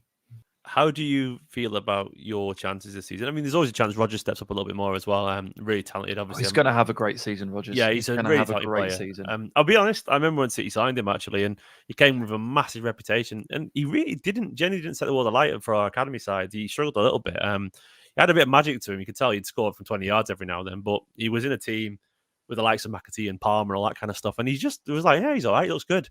But some players just need football, don't they? They need football. They need to go play and find their way into the world. And I'm buzzing for him because for all accounts, he's a nice lad as well. And he's doing really well, and he's got a lot of magic. And he's the kind of guy I feel like he's going to take, not the fastest route to the top. He's getting there reasonably quick. But I think he's going to be a slow burn and get better and better and better. The more confident, more importance you give to him, I think he's going to absolutely take it and run with it. Are you excited about Maatsen as well? Obviously, a really good player. Yeah, I don't know what to make of him because I don't know what the plan is. It's weird. That's one of those transfers that I think at the end of the window, if you've got the room for it, you'd be like, oh, let's take Maatsen. That's a really good... Yeah. That was the first one that Villa did because of the whole PSR thing, because of the Chelsea thing. So, it's weird where, he's obviously going to go ahead and play left back, but Emery is very, very slow on introducing new signings into the equation. Like, he's really cautious. Yeah. I think for that reason, 10 of the 11 players that play on Saturday against West Ham will have just been here last season. There's an argument that it could be Barkley in, but I think it will be Onana. And that's really it. Like, everyone else would have been here last season, and there's a reason for that. Emery doesn't want to overload his players, and even though Maatsen cost £37.5 million, I think he's going to be on the bench at the weekend and maybe for the first month. I think it'll be Luca Dean. It's hard to say, but I think it will be Dean. He seemed to get the most credence in pre-season alongside Pau Torres. So but on Rodgers, mate, I think he's going to do 15 or 20 goals and assists. I think he'll play just off Watkins this season rather than on the left wing. Who do you think will be left? Ramsey or McGinn, or depends, or Philogene, or what, like it depends. They've got a lot of games to play, but I think he's gonna start to move Rodgers up the pitch to partner Watkins rather than play him left. Okay. He only played left last year because Ramsey broke his metatarsal twice. Okay. And I think he's gonna explode. You know, the way when he gets that ball and he runs with it, it's just swatting players off left. They just slips through them. Like, it's so amazing to watch, man. Like, I've made the comparison with a massive asterisk over it of Yaya Toure. You know, when Yaya just used to ride out and just go, right, you lot can all get off me. Like, get off me. I'm off. I'm running. And I love it when a player swats players away. You don't see that very often. The flailing arms. Yaya was very army. Like, literally. So he does what we do. That's a great clip of us just doing that. No context. Fan channel stuff, nonsense. But he does it. He swats. It's thrilling. I can visually see it. I know exactly what you're on about. It's thrilling. You don't see many players that limsy, and it's great. It's great. It's great to witness. And annoyingly, because you're talking about young, gifted attacking players who can beat people, it just reminded me of basketball when I'm sad again now. So thank you very much for that. Sorry, buddy. I'm genuinely devastated by that. It literally really hit me. You're really excited about a player, and they just disappear, and you're like, oh, you're kidding me. He was going to be a superstar. He was my outside bet for Young Player of the Year for the season, guarantee it. Either way, higher or lower than fourth? It might be hard for you to say. Yeah, I think it's lower. You're right, unfortunately. It's just the way it is. I'm stunned we even got to fourth last year. Like, it was a massive overachievement. Hopefully, just so up a top six, and it will be fine. But 8 Champions League games, you know, we're going to learn a lot this year. You know, as Arsenal have found out, as I'm sure you've seen, you can't just walk into the Champions League and be like, cool, so we know what's going on here. Like, it's brutal. Pep took 3 years to teach you how to play in the Champions League. So 4 years, maybe. I don't know what it was. Mancini never got out of the qualifying group stages. It's so not hard. easy. It's not easy. So I think 6th, and while that's obviously 2 places down, it's not bad though, is it? Let's be honest. 7th, 4th, 6th. Christ, we're in the Championship 5 years ago. It's great. It's brilliant, and you've established yourself. And obviously, the mitigating circumstances, selling Louise and Diaby. You know, like if you had them as well in this squad, you'd be like, oh god, things look really exciting, don't they? Let's go on to Liverpool. This is weird. Liverpool. Arne Slot, no Jurgen Klopp. I mean, that's easily the biggest change that you would consider. I don't think they've signed anyone, have they yet? Nope, no signings whatsoever. They've got the horrible looming potential exits. Well, not exits, just lack of contracts for Van Dijk, Trent, and Salah, right? Correct. All 3. Jesus, they're arguably alongside Alisson. Well, they are their best players. It's an astonishing place to go into. And I can't help but feel if I was a Liverpool fan, I'd be very concerned by that, because I don't think it's a coincidence that all those players haven't signed contracts with Jurgen Klopp moved on. I may be wrong, but I feel like Arne Slot's got a lot to do this year to keep a lot of very good players there. And no signings so far. They've still got the issue potentially at number 6. I know Endo came in last season, did a pretty decent job. Finished 3rd, which is not a bad season at all. Not where they want to be. But they've still got that question mark answered. McAllister's played a bit there, you know. Pacetic might be going on loan, apparently. I don't know, which is, I think he's a really good player. We'll see. The emergence of Conor Bradley and Quanta last season, obviously a massive upswing for them. Elliott maybe could do better. But what's this season going to look like, in your opinion, for Liverpool? Because it's a new era. The football's slightly different, from what I can tell. Curtis Jones was talking about it being more Pep-based, so to speak. What do you reckon? Yeah, sorry to keep saying they're a huge question mark, and I don't know, and it could go either way, because you're right though. You know, I'm not purposefully sitting on this very comfy fence, but like, it's hard because I'm not going to sit here and tell you that I was out there watching fucking slot ball every week last season for Feyenoord, like, because I absolutely wasn't. No one was. So I'm not going to sit here and pretend that I know the ins and outs of his system. I didn't get to watch very much of them in pre-season. I did see Harvey Elliott absolutely charming his way into that 11 by saying the most effusively wonderful things about Arne Slot's wonderful Dutch possession football. He's a very smart man, isn't he? Please pick me, boss. I love it. And it's exactly what I would do. Did I mention other bald people as well at the same time? He knows what he's doing. He's playing the game. He's a very smart man. He's also very good. So he probably will just play a lot because Harvey Elliott these days is on the cusp of something. But it's just, the whole thing's very weird. The post-Klopp era, the post-Klopp season is undeniably going to be very difficult. Replacing a figurehead like that, a cultural figurehead is going to be very difficult. Yeah. You'd like to be able to brand this the new era, new style, new era, but you can't really do that when you have those three massive contractual question marks hanging over the key players in the squad. Arguably, the new era is next season if they've all gone. That's an actual new era. So they're in limbo right now, aren't they? They're proper stuck. Yeah, they're really stuck in limbo, stuck between phases, stuck between whatever. And we know how toxic that can get, by the way, things go badly. Like, it can get overwhelmingly negative and panicky if you have a bad start to the season, and then everyone's going, "Oh, these guys will be going," and it could be terrifying. It's difficult, and they've not really been very active in the market in terms of trying to get players in. They tried to get Martin Zubimendi, and he ended up declining them. Yeah. That happening publicly wasn't great. I think it would be overblown, but I've already seen Liverpool fans who, have spent all summer getting a bit tetchy about no signings. They've started, talking about Richard Hughes, who's obviously joined the front office in terms of like director of football and stuff. I don't know his exact title, but he's come from Bournemouth to Liverpool. And people are saying, this ain't Bournemouth, mate. It's different here. And it's like, well, I don't think he did anything wrong with Zubimendi. It's just he didn't, in the end, it's hard to get a Basque player out of the Basque country. Episode 54 of that particular TV series. And I also applaud Liverpool for not just signing players for the sake of signing players. Like, I agree with that as well.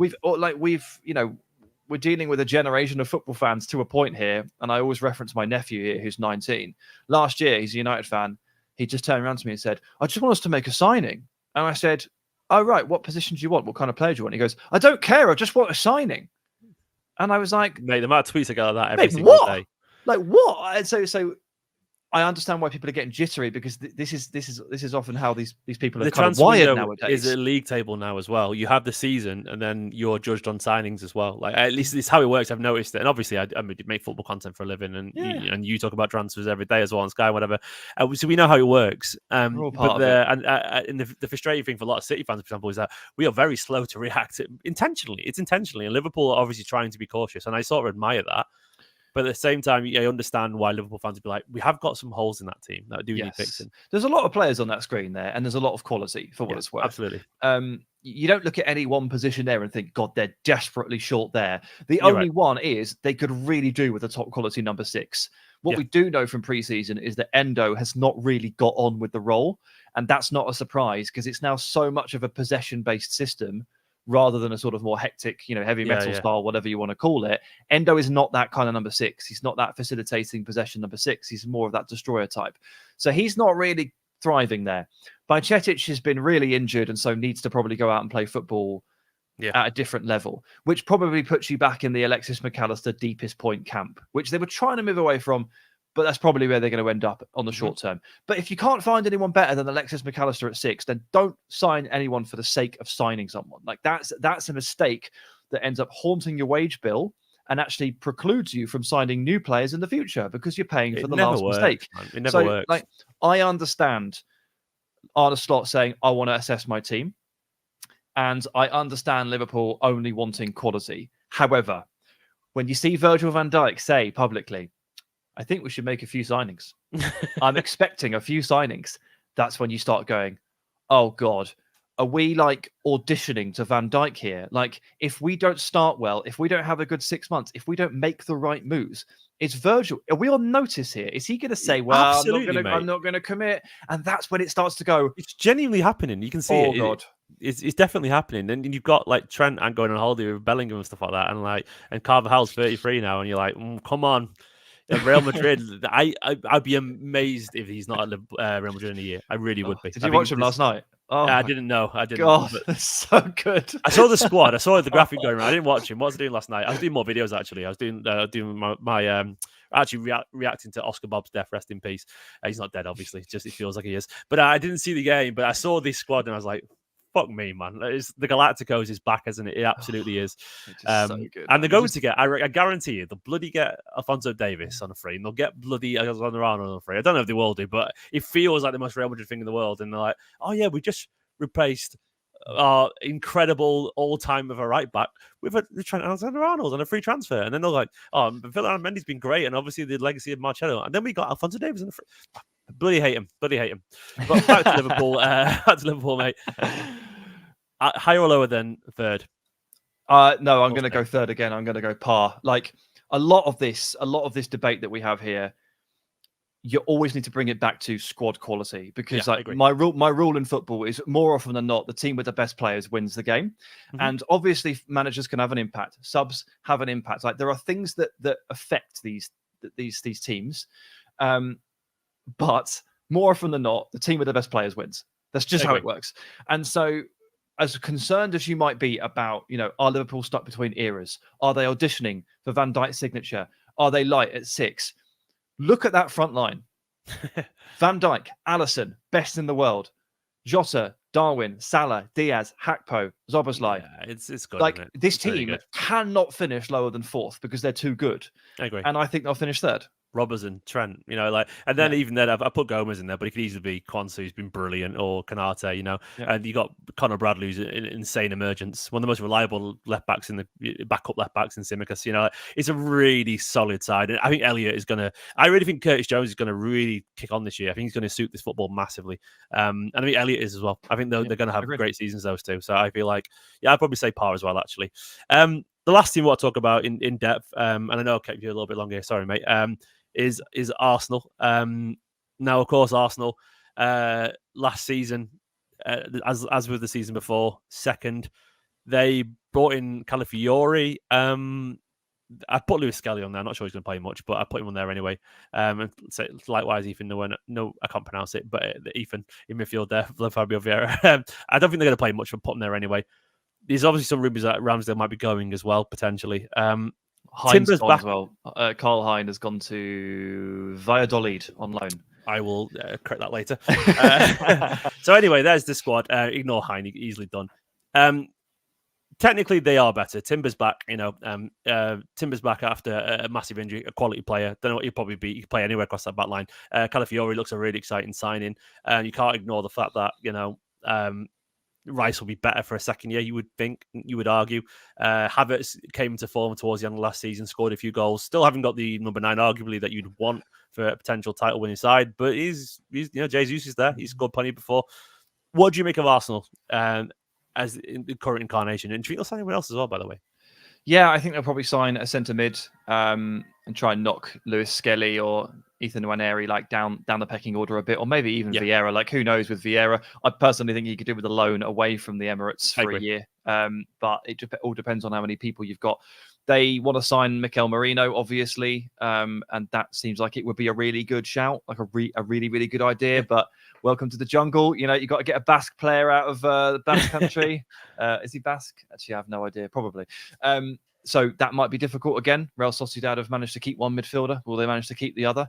So I think they're also in a situation here where they know they don't just have to sign anybody. Like, if it's a really good player and a good opportunity, then go for it. If it elevates the squad, go for it. If it doesn't, don't worry, because again, just look at the team. Last year they got 89 points, which is a serious feat. Like, I know we've kind of normalized that over the last half decade It's because very of City. impressive. It's seriously good. 84 the year before, 89. So on the current trajectory, they're on for 94 points and they're going to win the title. So hey, we'll see. Look, it's a great squad. It's a stingy as hell defense, which is now very, very deep. Calafiori and Timber adding a lot of flexibility and a lot of depth. I think Tierney will go as well, won't he? Probably. Tierney doesn't seem like he's part of the team. Kivior is probably next in line at left back. Yeah. I actually think he'll start the first game. I think they'll ease Calafiori in a little bit, and they'll stick with Kivior for a little bit. Zinchenko might end up moving back into kind of like a depth midfield role. Who knows? they also did a lot of what they did last season without Thomas Partey. And I thought that was just because they'd largely moved on from him and they didn't want to play him. But then he returned from injury right at the end of the season and he played those very important games. So clearly they're thinking that Partey and Jorginho are going to share this role. And with a full season of Thomas Partey, they'll be even better. I don't subscribe to the idea that they need that goal scorer.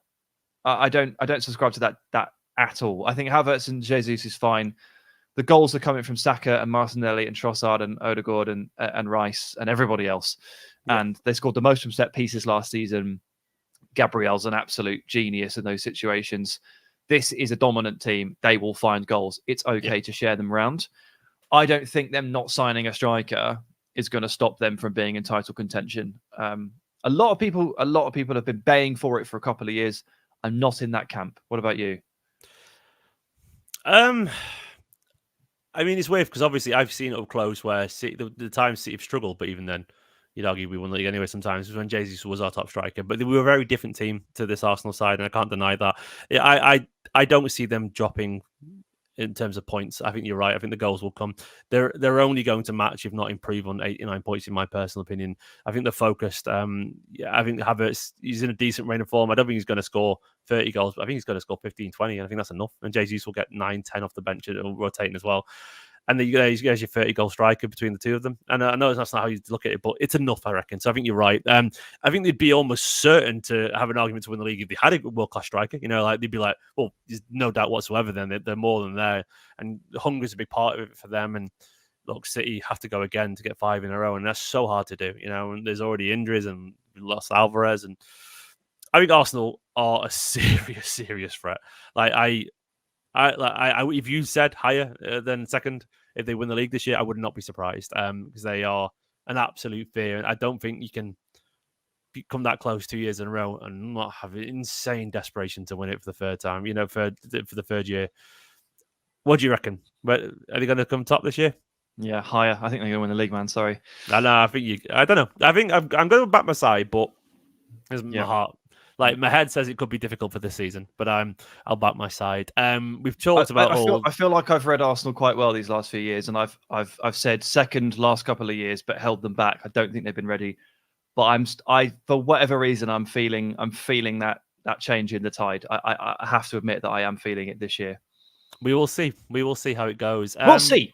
We will see. We will see. Should we look around the rest of the league very quickly before we wrap up this video? Is there anyone else you would like to talk about in particular?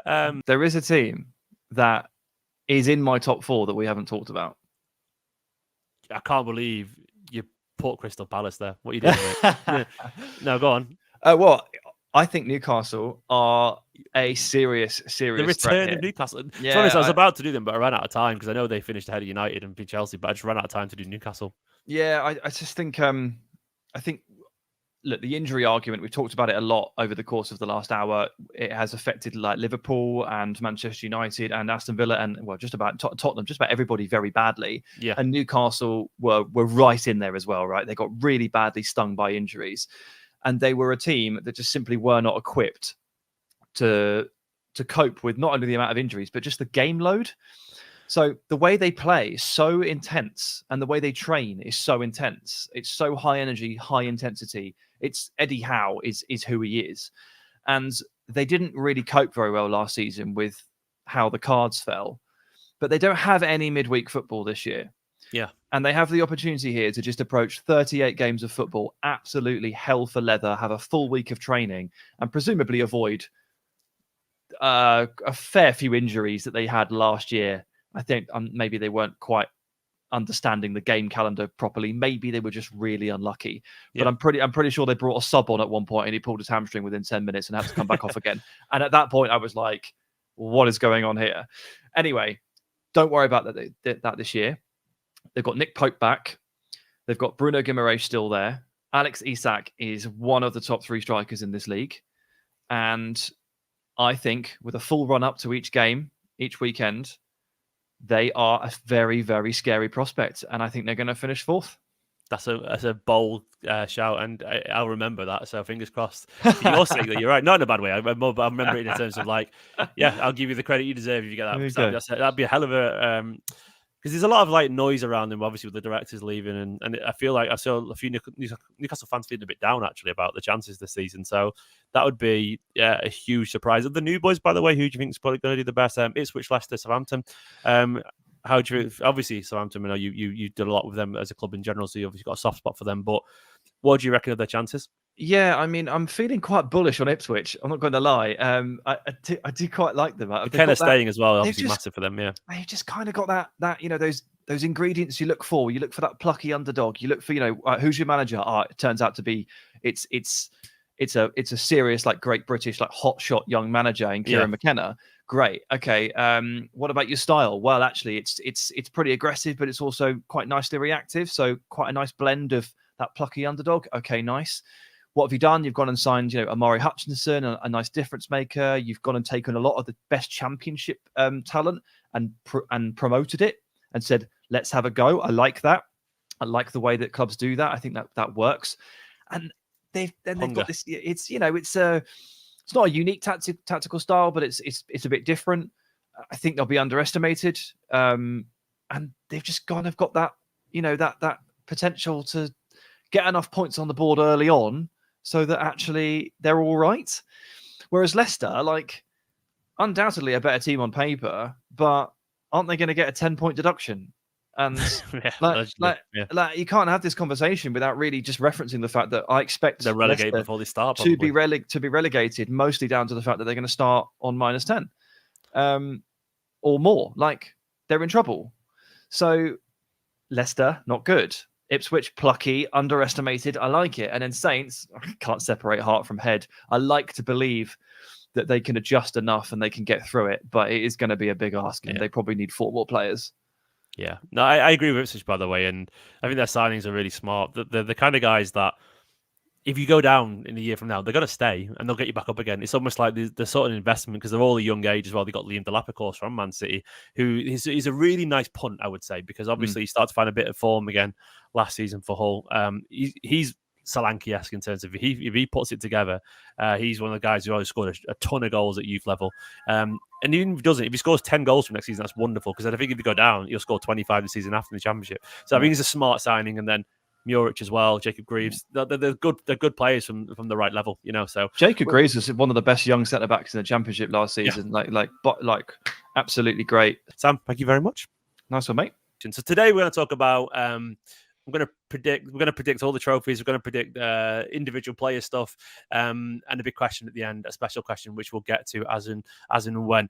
Of course, we're all sort of getting over the Oscar Bob news still, but still, that doesn't mean the season is over. It's far from over. There's many things that will happen between now and the end of the season. I would like everyone to remember that Manchester City, up until around Christmas time, are all about surviving and being there in Guardiola's words. And if we're there, once Bob's back and everything else and the squad settled, this is where City kick into action. So let's go into the first category. Let me do a tiny bit of editing, which is going to absolutely disastrously fail. Where's it gone? We're going to go there. I'm going to predict the Premier League. And this is what everyone's gone for.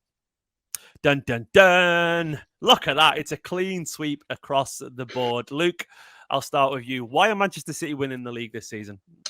The reason is, when we won 2 in a row, 2018 and 2019, I remember everyone talking about United, winning 3 in a row, and I was like, I don't know if we're ever going to do this. Are we ever going to match that record? It's a tough thing to do. Everyone was taught, all the media with this, all the pundits were saying it's so hard to do 3 in a row. And then we cracked it, won the treble as well, and it's like that almost kind of went under the radar a little bit that we'd won 3 in a row. Do you know what I mean? So the 4 in a row comes up, and we've got this huge opportunity, and I thought it was almost, in the end, too easy. Everyone just seemed to think it was inevitable that we were going to do 4 in a row. I think Arsenal have made a lot of good signings and they're going to push us, but I think we're going to still beat them. I just don't think Arsenal have got it in them to win a league title. I don't think they're anywhere near what Liverpool were like when they kind of broke through Pep's Man City. So I think we're going to do it again. I actually agree with that. I don't think they are Liverpool. They're really good, don't get me wrong, but Liverpool won 98 points, Liverpool, 97, sorry. They were phenomenal.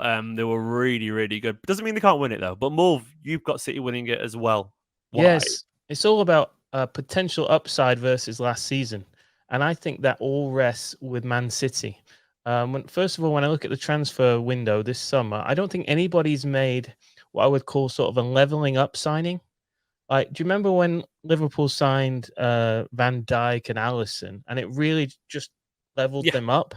I'm looking out there. I'm not really seeing that. I'm seeing it maybe if the new striker at Spurs hits the ground running, potentially. But even they're too far away from us for that to catch us. So I'm looking at Arsenal, and they've done some nice deals, but they've not done like a Van Dijk or an Alisson type deal. Or like when City signed Haaland that leveled us up, you know. So, and maybe those deals may still be yet to come. The window's not closed yet. But when I think about upside versus last season, I think about City, and I think, you know, you could potentially get a full season out of Kevin De Bruyne, you know, arguably the best player in the world. You've got season 2 of Doku and Vardio, who were very promising last season. You've got Foden, I think Pep is going to be forced to play him centrally now. So you have a full season of Foden in the middle. I could go on and on, lads. I think there's more potential for City to have a better season. They won't all hit, of course. Not everything will go our way. But versus our title rivals, I think we're in the best position.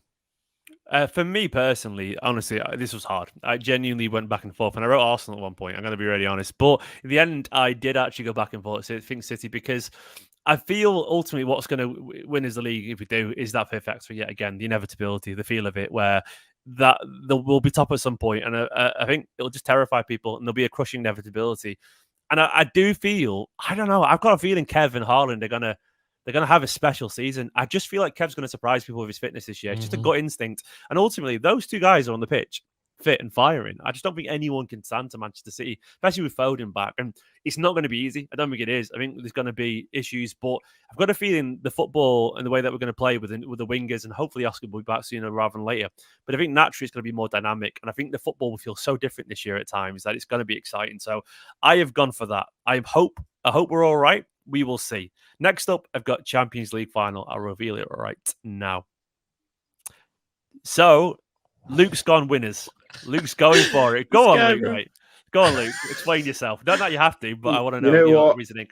You know what? It's always tough to predict these cup competitions, and I think probably the last 10 years, if you'd asked me who's going to win the Champions League, I'd have probably said City. But I just think now we've won our first one. I thought last year we were really unlucky. We could have easily won that penalty shootout on another day, and then I think we could have easily won that competition. I think we'd probably had Bayern and Dortmund. I think I would have backed us to beating both of them in the next 2 rounds. So that was almost like a final in a quarter final. I think we're good enough. It's a different format, obviously, this year, but I think that probably suits us. It just means if we can get into that top 8, I believe, it just means we have less games to play compared to some of the other teams in there. So I back us. I think obviously anything can happen in a cup competition, but just one stupid decision, one penalty, one red card, whatever it is in a tight moment, in a tight game, away from messing it up. But I think I back us. I think we're probably the favourites, but I do back us. I went for final. A lot of it because I just don't understand the Champions League this year. So I was like, I can't predict we'll win a competition I don't understand. I was like, ugh. So I'm scared of it. Like, I'm not even going to pretend to know about it until it starts. And I'll be like, commentators, tell me what's going on, and I'll learn it from that point because it's such a bizarre cluster. I can sum it up for you very quickly if you want, mate. Honestly, it's literally 36 teams. 36 teams in the league. The top 8 go through to the round of 16 straight away. The next 16 down go into, like, if you want to call it a round of 32, but it's only those 16 play. The next 16 go into a round of 32? Yeah, so that then produces another 8 to play against the 8 at the top. So it's almost like that playoff the Europa League had last season. Yeah. And then you basically then got a round of 16, and from there it's just normal round of 16. But if you get in the top 8, you basically skip a round compared to everyone else beneath you. So there's a pointless league table where you don't play most games. You just you're all on a table together. That's the bit I'm confused. When do we find out who we play in the group, in the league? Yeah, you wait for Luke. Yeah, it's not. The thing is, this season there's not actually like a draw because there's that many combinations of who you could play in this 36-man league, which is just bizarre. And you're playing some at home, some away, different teams, and you could play a team away that you don't play at home and stuff like that. It's really bizarre. I think the draw is on the 29th of August, I want to say. And yeah, there's not even like a guy pulling balls out of a pot anymore. It's a computer doing it. So I don't know how that's going to surface, but that's definitely not dodgy. It's computer. It's definitely going to produce some of the best games UEFA can think of financially. Is what I'm going to say. But yeah, we'll see. absolutely. Yeah, I mean, I've gone for final just because I feel like we're going to get there, but I don't think it'll be Madrid. I think it'll be someone else that'll just be an annoying loss. Like, the Chelsea kind of loss if we get there. But I would not be surprised if we win it. I'm more confident about winning the Champions League than the Premier League. Yeah, put us to win that. I can't explain it. It's just a weird twist of fate there for myself. But still, Mull, final. Yeah, I know you said Madrid are going to win it. That's what you said to me on WhatsApp. So yeah, it's like City with the Premier League. Like, I'm not going to bet against the perennial winners, am I? So I thought Real Madrid. They've added Mbappe. Yeah, I mean, that is a leveling up signing in my opinion. Yeah. So yeah, I also thought about Inter Milan. I really rate them. I don't know how much they've changed since we played them in the final. I thought they were really good in that final. Again, I don't follow too many teams outside of Manchester City. So could we win it? Absolutely. I'm sure we're probably favorite again. Last season, Inter did win the league by comfortably, to be honest, 94 points. Like, they battered everyone, so they are absolutely a team to take seriously. I'd say watch out for them, but I agree. Yeah, I'm with you, Stephen. I think we might make the final, but I'm going to back Real Madrid. Next up is the FA Cup. Oops, I got rid of it. Where has he gone? There we go. There's always going to be an accidentally revealed the Carabao Cup there for a second. We can't get to that too early. Luke's gone round of 16. I've gone to the quarters, and Mull's gone to the semis. Does anyone want to explain why, or are you happy just to crack on and move on to the Carabao Cup? Yeah, Luke... I think go on, Mull. No, just like the semis is that awful timing for us, isn't it? When we're usually in every competition and something's got to give, and that one usually does. So nothing more than that. I think we're all kind of in the same boat. We're just going to get knocked out and not quite make it all the way. That's my take on it anyway. At some point, you're going to lose a game you didn't really expect to lose in one of these cup games. So, based on the graphics here, if we had one more guess, we'd win it because round of 16 quarters. So we should have brought Joey on, and then we would have won the thing. So there we go. But I feel like just the quarters, and most probably right, semis is around that time. But I feel like just before that, there'll be a little bit of tiredness, and in the early year, and it'll just be a bit too much for us. But obviously, it's because we're putting all our attention this year on the Carabao Cup, which we've all gone for winners. Yes, come on. I feel like it's ours this year. I don't know, and I feel like the young lads are going to do really well. That's what I feel, Mulv. I feel like it's going to be the competition for Savino. I know he's not a youngish lad, but I feel like he'll love this competition. He'll start every round in it, and so on. I think we've got the best sort of second team in the league. I think I know we complain about numbers sometimes, but when you look at it, I think we're deepest. And the Carabao Cup, for the very top teams, is used to play sort of your second team. And I think we got the best one. So that's why I've picked us. I agree. And the thing is, for me as well, I think we're due some very easy ties in this. I don't want to be overconfident, but we've had some crazy ties in this competition last few years. We've had, Liverpool, Newcastle away. Like, we've had some mad ties. And I'm thinking at some point, there's a few Burtons and stuff that, do you know what I mean? You're thinking about that season 2018-19 when we beat them 10-0 in the semis. Like, that was crazy to play them in the semi-final. And I think we're just due. We have this reputation of getting easy draws, and we never actually get easy draws. So at some point, I think something's going to give, and we're going to get somebody that we can just sort of breeze past. I'd hope anyway, but we'll probably get Prime Barca now in the round of 32. So Luke Scott is winning an improved treble, I would argue, with the Carabao. I've just clocked that. Yeah, that's a treble. The quad, mate, we're so optimistic, aren't we? Including I love the optimism, shield, mate. Oh yeah, exactly. There, we've got them all. Then after that, I love the optimism from Bears, and we're winning a double either way. I want to be very happy with. Like, I love the idea of winning once again. I love the Carabao Cup because you win a trophy end of February, March kind of way, and it's nice. I think it's a really nice boon for the rest of the season. So, I've got a feeling we're gonna get it simply because I don't think the other clubs are going to care about it either. Anyway, near as much as City are this year for whatever reason. I don't think Arsenal will give two shits about it, and likewise Liverpool or United maybe. So I think we'll be thereabouts. The next, I basically asked you guys for the top four, I think. So I'll bring up the top four, and I think there's some similarities across the board here as well. So Luke, City, Arsenal, Liverpool, Spurs, and I think me and Mulv have gone for the same. Oh no, I've gone. Oh for wow, Spurs, we've all got the same four. Yeah, just different order. think I On don't know 3 if and you put 4. these in order or not, but I think I'm going to They're in order, I go think, yeah. Spurs ahead of Liverpool. I think. Oh, did you? Or maybe we got the wrong way Yeah, around. no, there. it doesn't matter. It doesn't matter. I've got this trusty piece of paper in front of me that I did my predictions myself earlier, and yeah, I think that'll be tight. To be fair, it could go either way, but I genuinely think Spurs could kick on a bit this season, especially with a proper striker. So yes, that's what I'm saying. No, I'm going to be honest, mate. I just checked the DMs, and you definitely put Liverpool in third. So Oh, my on the bad. DMs, My so there we bad. go. So yeah, no, my bad on the DM. But yeah, no, I back Spurs. I think they're actually a good side, and I don't think they'll quite be there for getting anywhere near the time. So that means, we've lost Luke. He's just I'm fired his personal assistant for. He has indeed. Yeah. He's back. Don't worry. There we go. We're back. But you both put. So Luke, obviously, you want Liverpool fourth there, not in third, as the graphic says. But that means you both got Liverpool down in fourth. Mulv and Luke. Are we expecting a sort of Liverpool drop off this season? How much of a drop off are we expecting? Because Arne Slot comes in, and I think they're to me, Liverpool are such a tempestuous team to predict the season because it could go really smoothly. But if it doesn't, and they start to struggle at the start, they've got the contract sagas of Trent, Van Dijk, and Salah with 12 months left hanging over them, and that to me could prove very toxic if those players are looking at Liverpool going, "Don't do well this year. We're leaving on a free." And I've got them as third because I think it'll be just to be all right with the team, but it could explode, couldn't it, Mulv?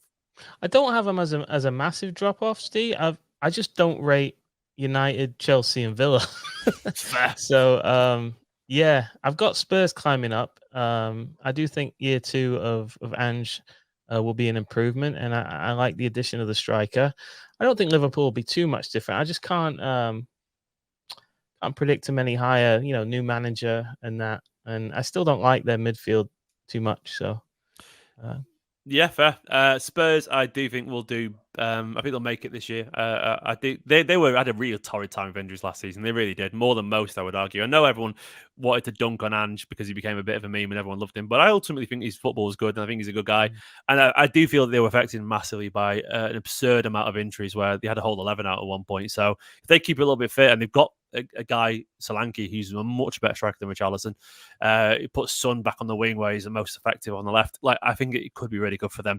So next up, we've got a very special category. This is a Manchester City only category, because top scorer in asterisks up there at the top corner, no Haaland.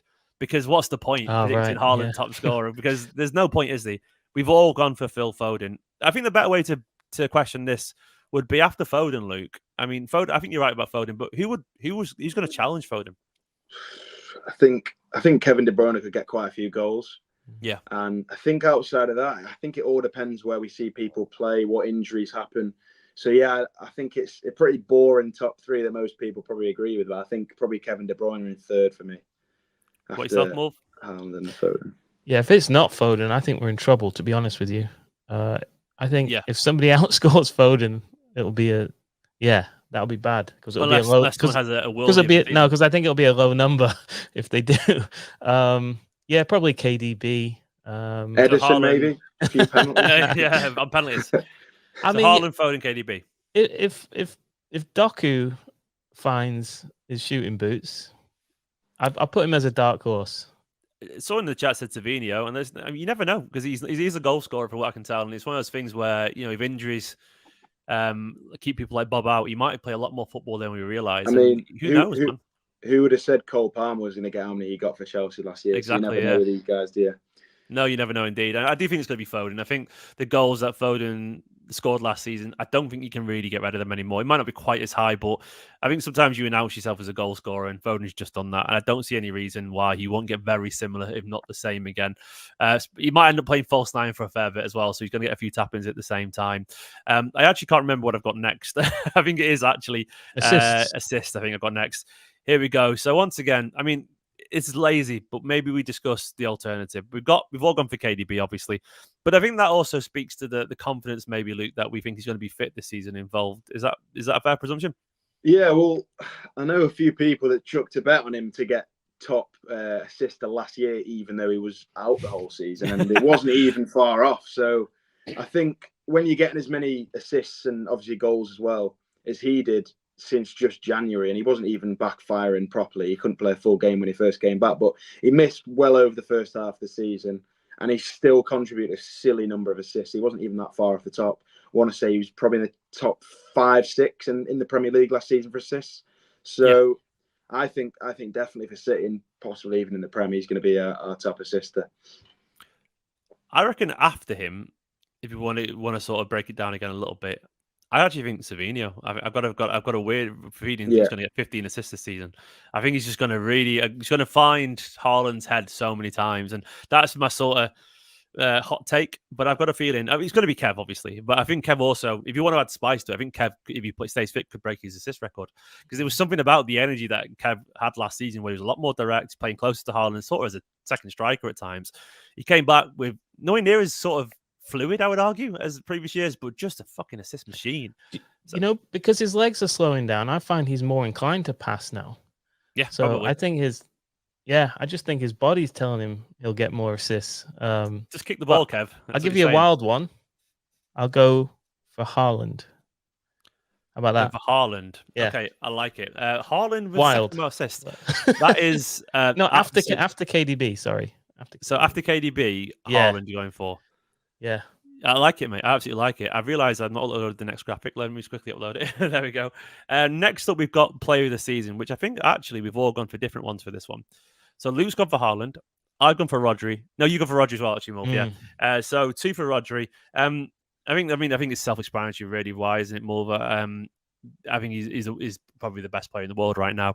But it doesn't mean he's going to be City's Player of the Year, of course. Luke, you've gone for Haaland. Is this signs of a back to first season goal tally, Haaland? I think it's a 40 Prem goal, Haaland. Oh, it's happening. And you know what? I think obviously Rodri's had an amazing season. I don't think by any means he's going to be anything beneath a 9 out of 10. But I think if Haaland does just score 40 goals, I think it's difficult to try and anyone in any shape or form to try and take a Player of the Year award off him. So I hope Haaland is banging him in.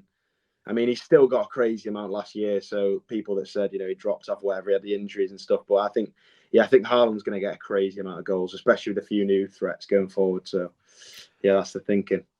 So, 2 questions, Mulv. Why Rodri and why not Foden? Mine's a very biased pick because I think he's the most underappreciated player in the world. I think he's the best player in the world, Rodri. My head said Haaland. I would have agreed with Luke. Just sheer numbers and that, and the profile and what have you. But my heart says Rodri. So that's why I picked him. As for myself, I answered the Foden bit. In another year, I feel like it would have been Foden, but I feel like Rodri's the kind of person that sort of the more responsibility, the more attention he gets, the more he revels in it. I think he levels up very easily, and I think the attention he's getting right now around the Ballon d'Or shouts, I think is very real. I think there's a real good chance of him winning it right now. You're seeing, as the kids would say, he's got the streets, and everyone loves Rodri right now, and I feel like he's going to revel in that again and get better. I think last season we saw signs of him getting like around 8 goals, 8 assists. I think he's going to exceed that. I think he's going to get 12 goals and 10 assists, and I think it's not a lot more, but it's a substantial improvement. It's a 50% increase actually, and I think it's one of those things where maybe I think the math's right. I don't know, but either way, I feel like he's going to step up another level, and wow. I think he's going to be Premier League Player of the Year as well. I think he'll get I think basically everyone's looking at him now. They weren't previously, but now the world's gone. Actually, we do need to talk about Rodri because he is brilliant, and I think that attention will put him in people's eyesight, and I think that's why he'll get the just deserves. Young Player of the Season up next. So Luke would have been Bob, but you've changed to Savio now, mate. Yeah, I was going to go Oscar Bob because I thought, he's absolutely cooking pre-season, that game against United. But then obviously this injury now, I can't really choose him because I think he's going to be out for far too long to make a proper fight for that Young Player of the Season. So I've gone with Savio. Thought he looked good when he came on, and it's a bit of an unknown entity, really. He's obviously, we know quite a bit about him, but we don't know how he's going to react to different players and stuff. But I think he's going to do well, and that's why I've gone for Savio. I've gone for Bob anyway. I'm going for it. I've got a feeling he's going to come back, and I'm going to put, I'm going to put my faith in him and hope that he comes back, finds that form, has the bit between his teeth, and just everyone goes, oh yeah, he has 5 months of just brilliance and forces his way into the team. That's what I'm going to go for, because I hope and believe, and I'm still devastated about the news. Honestly, I woke up this morning just sad. I was like, oh my God, I'm sad over an injury in football, but it happened and it was there. You go for Vardiol, which technically that's a young player, so it's one of those things where. Oh, okay. I was going to ask, does he even qualify? Well, he does. It's one of those things where he's about the same age, isn't he, as Bob, probably, if not a few months older. So it's one of those things where, of course, he technically does, but it's just because he costs so much money, you're not sure, are you? But and he doesn't look young. He looks quite, Yeah, he's a heavy-set lad, isn't he? Yeah, one of those things, Leonidas. But that obviously means you think he's going to have a phenomenal season. Do you think he's going to build on last year? Yeah, absolutely. I do. I think he's the starting left back in 70% of our matches. Had an excellent finish. I mean, he had a solid season throughout. I don't think he was. I don't think he really ever had a poor stretch. I think he started well and just kind of slowly ramped up throughout the season. Like I said, I don't think he'll win it because I think he's largely overlooked as one, a young player, and two, a player of the year candidate because of where he plays. But I think he's going to be really solid and should probably win it, but probably won't. What do you guys think about general Premier League Player of the Year? Because obviously there's some confusion in the WhatsApp message I sent you initially. Do you think the City lads have got a chance? Wolf, do you think it's going to be? Do you think Roger's got a chance for Premier League Player of the Year? Yeah, absolutely. I mean, you know how it goes. If you win it, you're very likely to have a player from that team picked. So, we've all three of us picked us to win it. So I think good chance that it's a City player. Probably be Haaland. For your reason, Luke, in terms of if he gets 40 goals, it's nailed on, isn't it? Absolutely nailed on. Next up, I've got a slightly negative one, but I think it's fair. We've been very positive in this video, so it's probably fair to look at the potential downsides. And we've gone for the underperformer of the season. I hated this, by the way. I know, same. But I saw someone else do it on another channel. I was like, do you know what? We predicted doubles and trebles, so we may as well, take the downside to it as well. You've gone for Walker, Mulv. Do you feel like it's going to be a bit too much for him this season? Like I said, I hate it because I don't like, digging out anybody in a blue shirt. But I felt like our right-hand side was a bit dead last season. Yeah. I think we tried to carry on that Bernardo right wing thing that was great in the treble run. And then we had Foden out there, and he's better inside. And largely the problem is you're not getting really anything attacking wise from the guy behind you. Yeah. Which was in the main Kyle Walker. So while I thought he started the season really well, Walker, but he plateaued quickly and just going forward, I don't think we get enough out of that role. So if I had to pick somebody, you're forcing me to pick somebody, I'll go with him. Sorry, you got to do what you got to do. And there's actually, to be honest, I went for Nunes, but I do feel it probably is, as someone Judy said in the chat, it's probably a bit too easy to say that. And it's a good point. And Brian in the chat also said it could be Stones. And do you know what? That's a really interesting shout, John Stones. Like, he could be brilliant, but injuries have played him a little bit. And it felt when he came back a little bit last year, the pace, he couldn't quite adapt to the pace as much as usual. So if I was to say sadly, disappointingly, like I put Nunes, but it's not a bad shout, Stones, actually, because I feel like he could be on the bench a lot more behind Akanji, Diaz. And I guess underperforming means expectations. And when you're John Stones, you expect a lot. And if he ends up just being a sort of rarely used squad player for injuries, I guess that would technically count. So that's not a bad shout at all. But Luke, you've gone for Nunes as well, alongside me. What's your reason for Nunes? And what does underperforming for Nunes look like? Is it not playing well when he's on the pitch, or just not really playing much? I want to be wrong. Obviously, I quite like Nunes. I think he's not really had much of a chance at City yet. He's only been here a season. There's so many links of people saying he should go, he should whatever. But I think he's genuinely going to be a good player for us. And obviously, it takes a bit of time sometimes to settle in. I think he will settle in, but I think I've gone underperformer just because if he has a season again like last season, which could happen, and he doesn't really play much, I think then people would say, second season and he's still not really kicked on. I think could be an underperformer, but I want to be wrong. I want to be wrong about that, to be honest. Yeah, same, mate. Absolutely. I've gone for the same player, Nunes, and I mainly just feel it doesn't feel right for me. It doesn't feel like it matches. And obviously, there's no City players I dislike in the squad at all.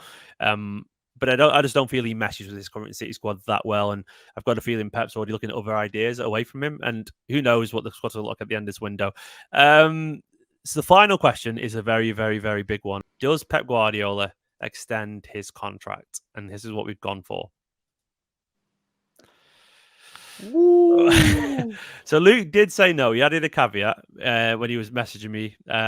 But Joey said he should have been 115 guilty or not. That's a good question. I didn't ask that. Do you know what? That'll be the bonus question we'll do at the end. Luke, you're putting no for Pep extending. What's your reasoning? Well, obviously I want him to extend, but I'm kind of just saying no so I don't get blamed for jinxing it, to be honest. I didn't know if anyone else would go for that, but I am really 50-50. I think he could easily announce in a couple of months that he's going to take a step back, or that there might be a very brief extension just for the Club World Cup, which I think is very likely. That I'm not really going to count that as an extension if he did stay on a month or two more. But yeah, I really hope he does extend, but I'm just going to say no so that I don't get called a jinx, to be honest. I think he's going to, Mulv. Usually the same. What's your reasoning? It's so difficult. It's a binary answer, so I've gone with yes. I don't know. I just think I do think the charges looming are a huge issue this season, and I just thought no matter which way it goes, I can see Pep staying. Like if it goes well, I can see him sticking around for a sort of a victory lap on that for another season, and then going. If it goes against us, I can see him, digging his heels in and go, all right, fine. I said I would go down with the ship and bring him back, and I'll do that, because it will absolutely look awful if we get done and then he dips, right? If he goes off after the charges, I mean, and if we get punished or whatever, like in terms of a sporting punishment rather than like we just get fined for non-cooperation. Yeah, I think that'll look really poor and it'll really sour, almost a decade's worth of his work. So, yeah, I think the charges looming are a big player, but either way, I think he'll stick around at least one more. I feel I agree with a lot of that. I don't think he'd reflect on him necessarily. I think he's done his job honestly, and I think he'd have every right to be. The counter would be that he'd have every right to be really annoyed with them, for sort of reassuring him, and then him going, "Well, we got found guilty, and you said we were innocent," and I've come out publicly and said it. He could be so angry that he could walk after that, understandably. But I think he's going to stay anyway. I think he is. I've got a feeling he's emotionally connected to this club now because. The way that trauma makes you stronger in a relationship, you can pull through together and all that kind of stuff. And I feel like they've gone through a lot of us against the world stuff. And I think Pep, he's going to have a fun season. I think the young players are going to really ignite a fire in his eyes again. And I think he's going to love it. I've got a feeling he's just going to extend, not for any reason other than just he enjoys it here. Can I ask? Have you seen any clues in the pre-season or in our transfer business this summer that suggests to you that he might go or extend? I think I have. We did say, don't forget, that he wants to be here past the Club World Cup, for the Club World Cup, which is past his contract ending. So that's immediately him thinking beyond the extension of his contract, and that's a conversation to be had. And I would argue that the pushing of the youth players a little bit is an interesting development, because he hasn't got really much to gain for developing McAtee or O'Reilly. He could have just said, go and give me big players and I'll crack on and spend money, and to me that's long-term thinking. I don't know if I'm right or not, but the flip side of that is if you do have a new manager coming in, you would put a war chest away for them, right? So true.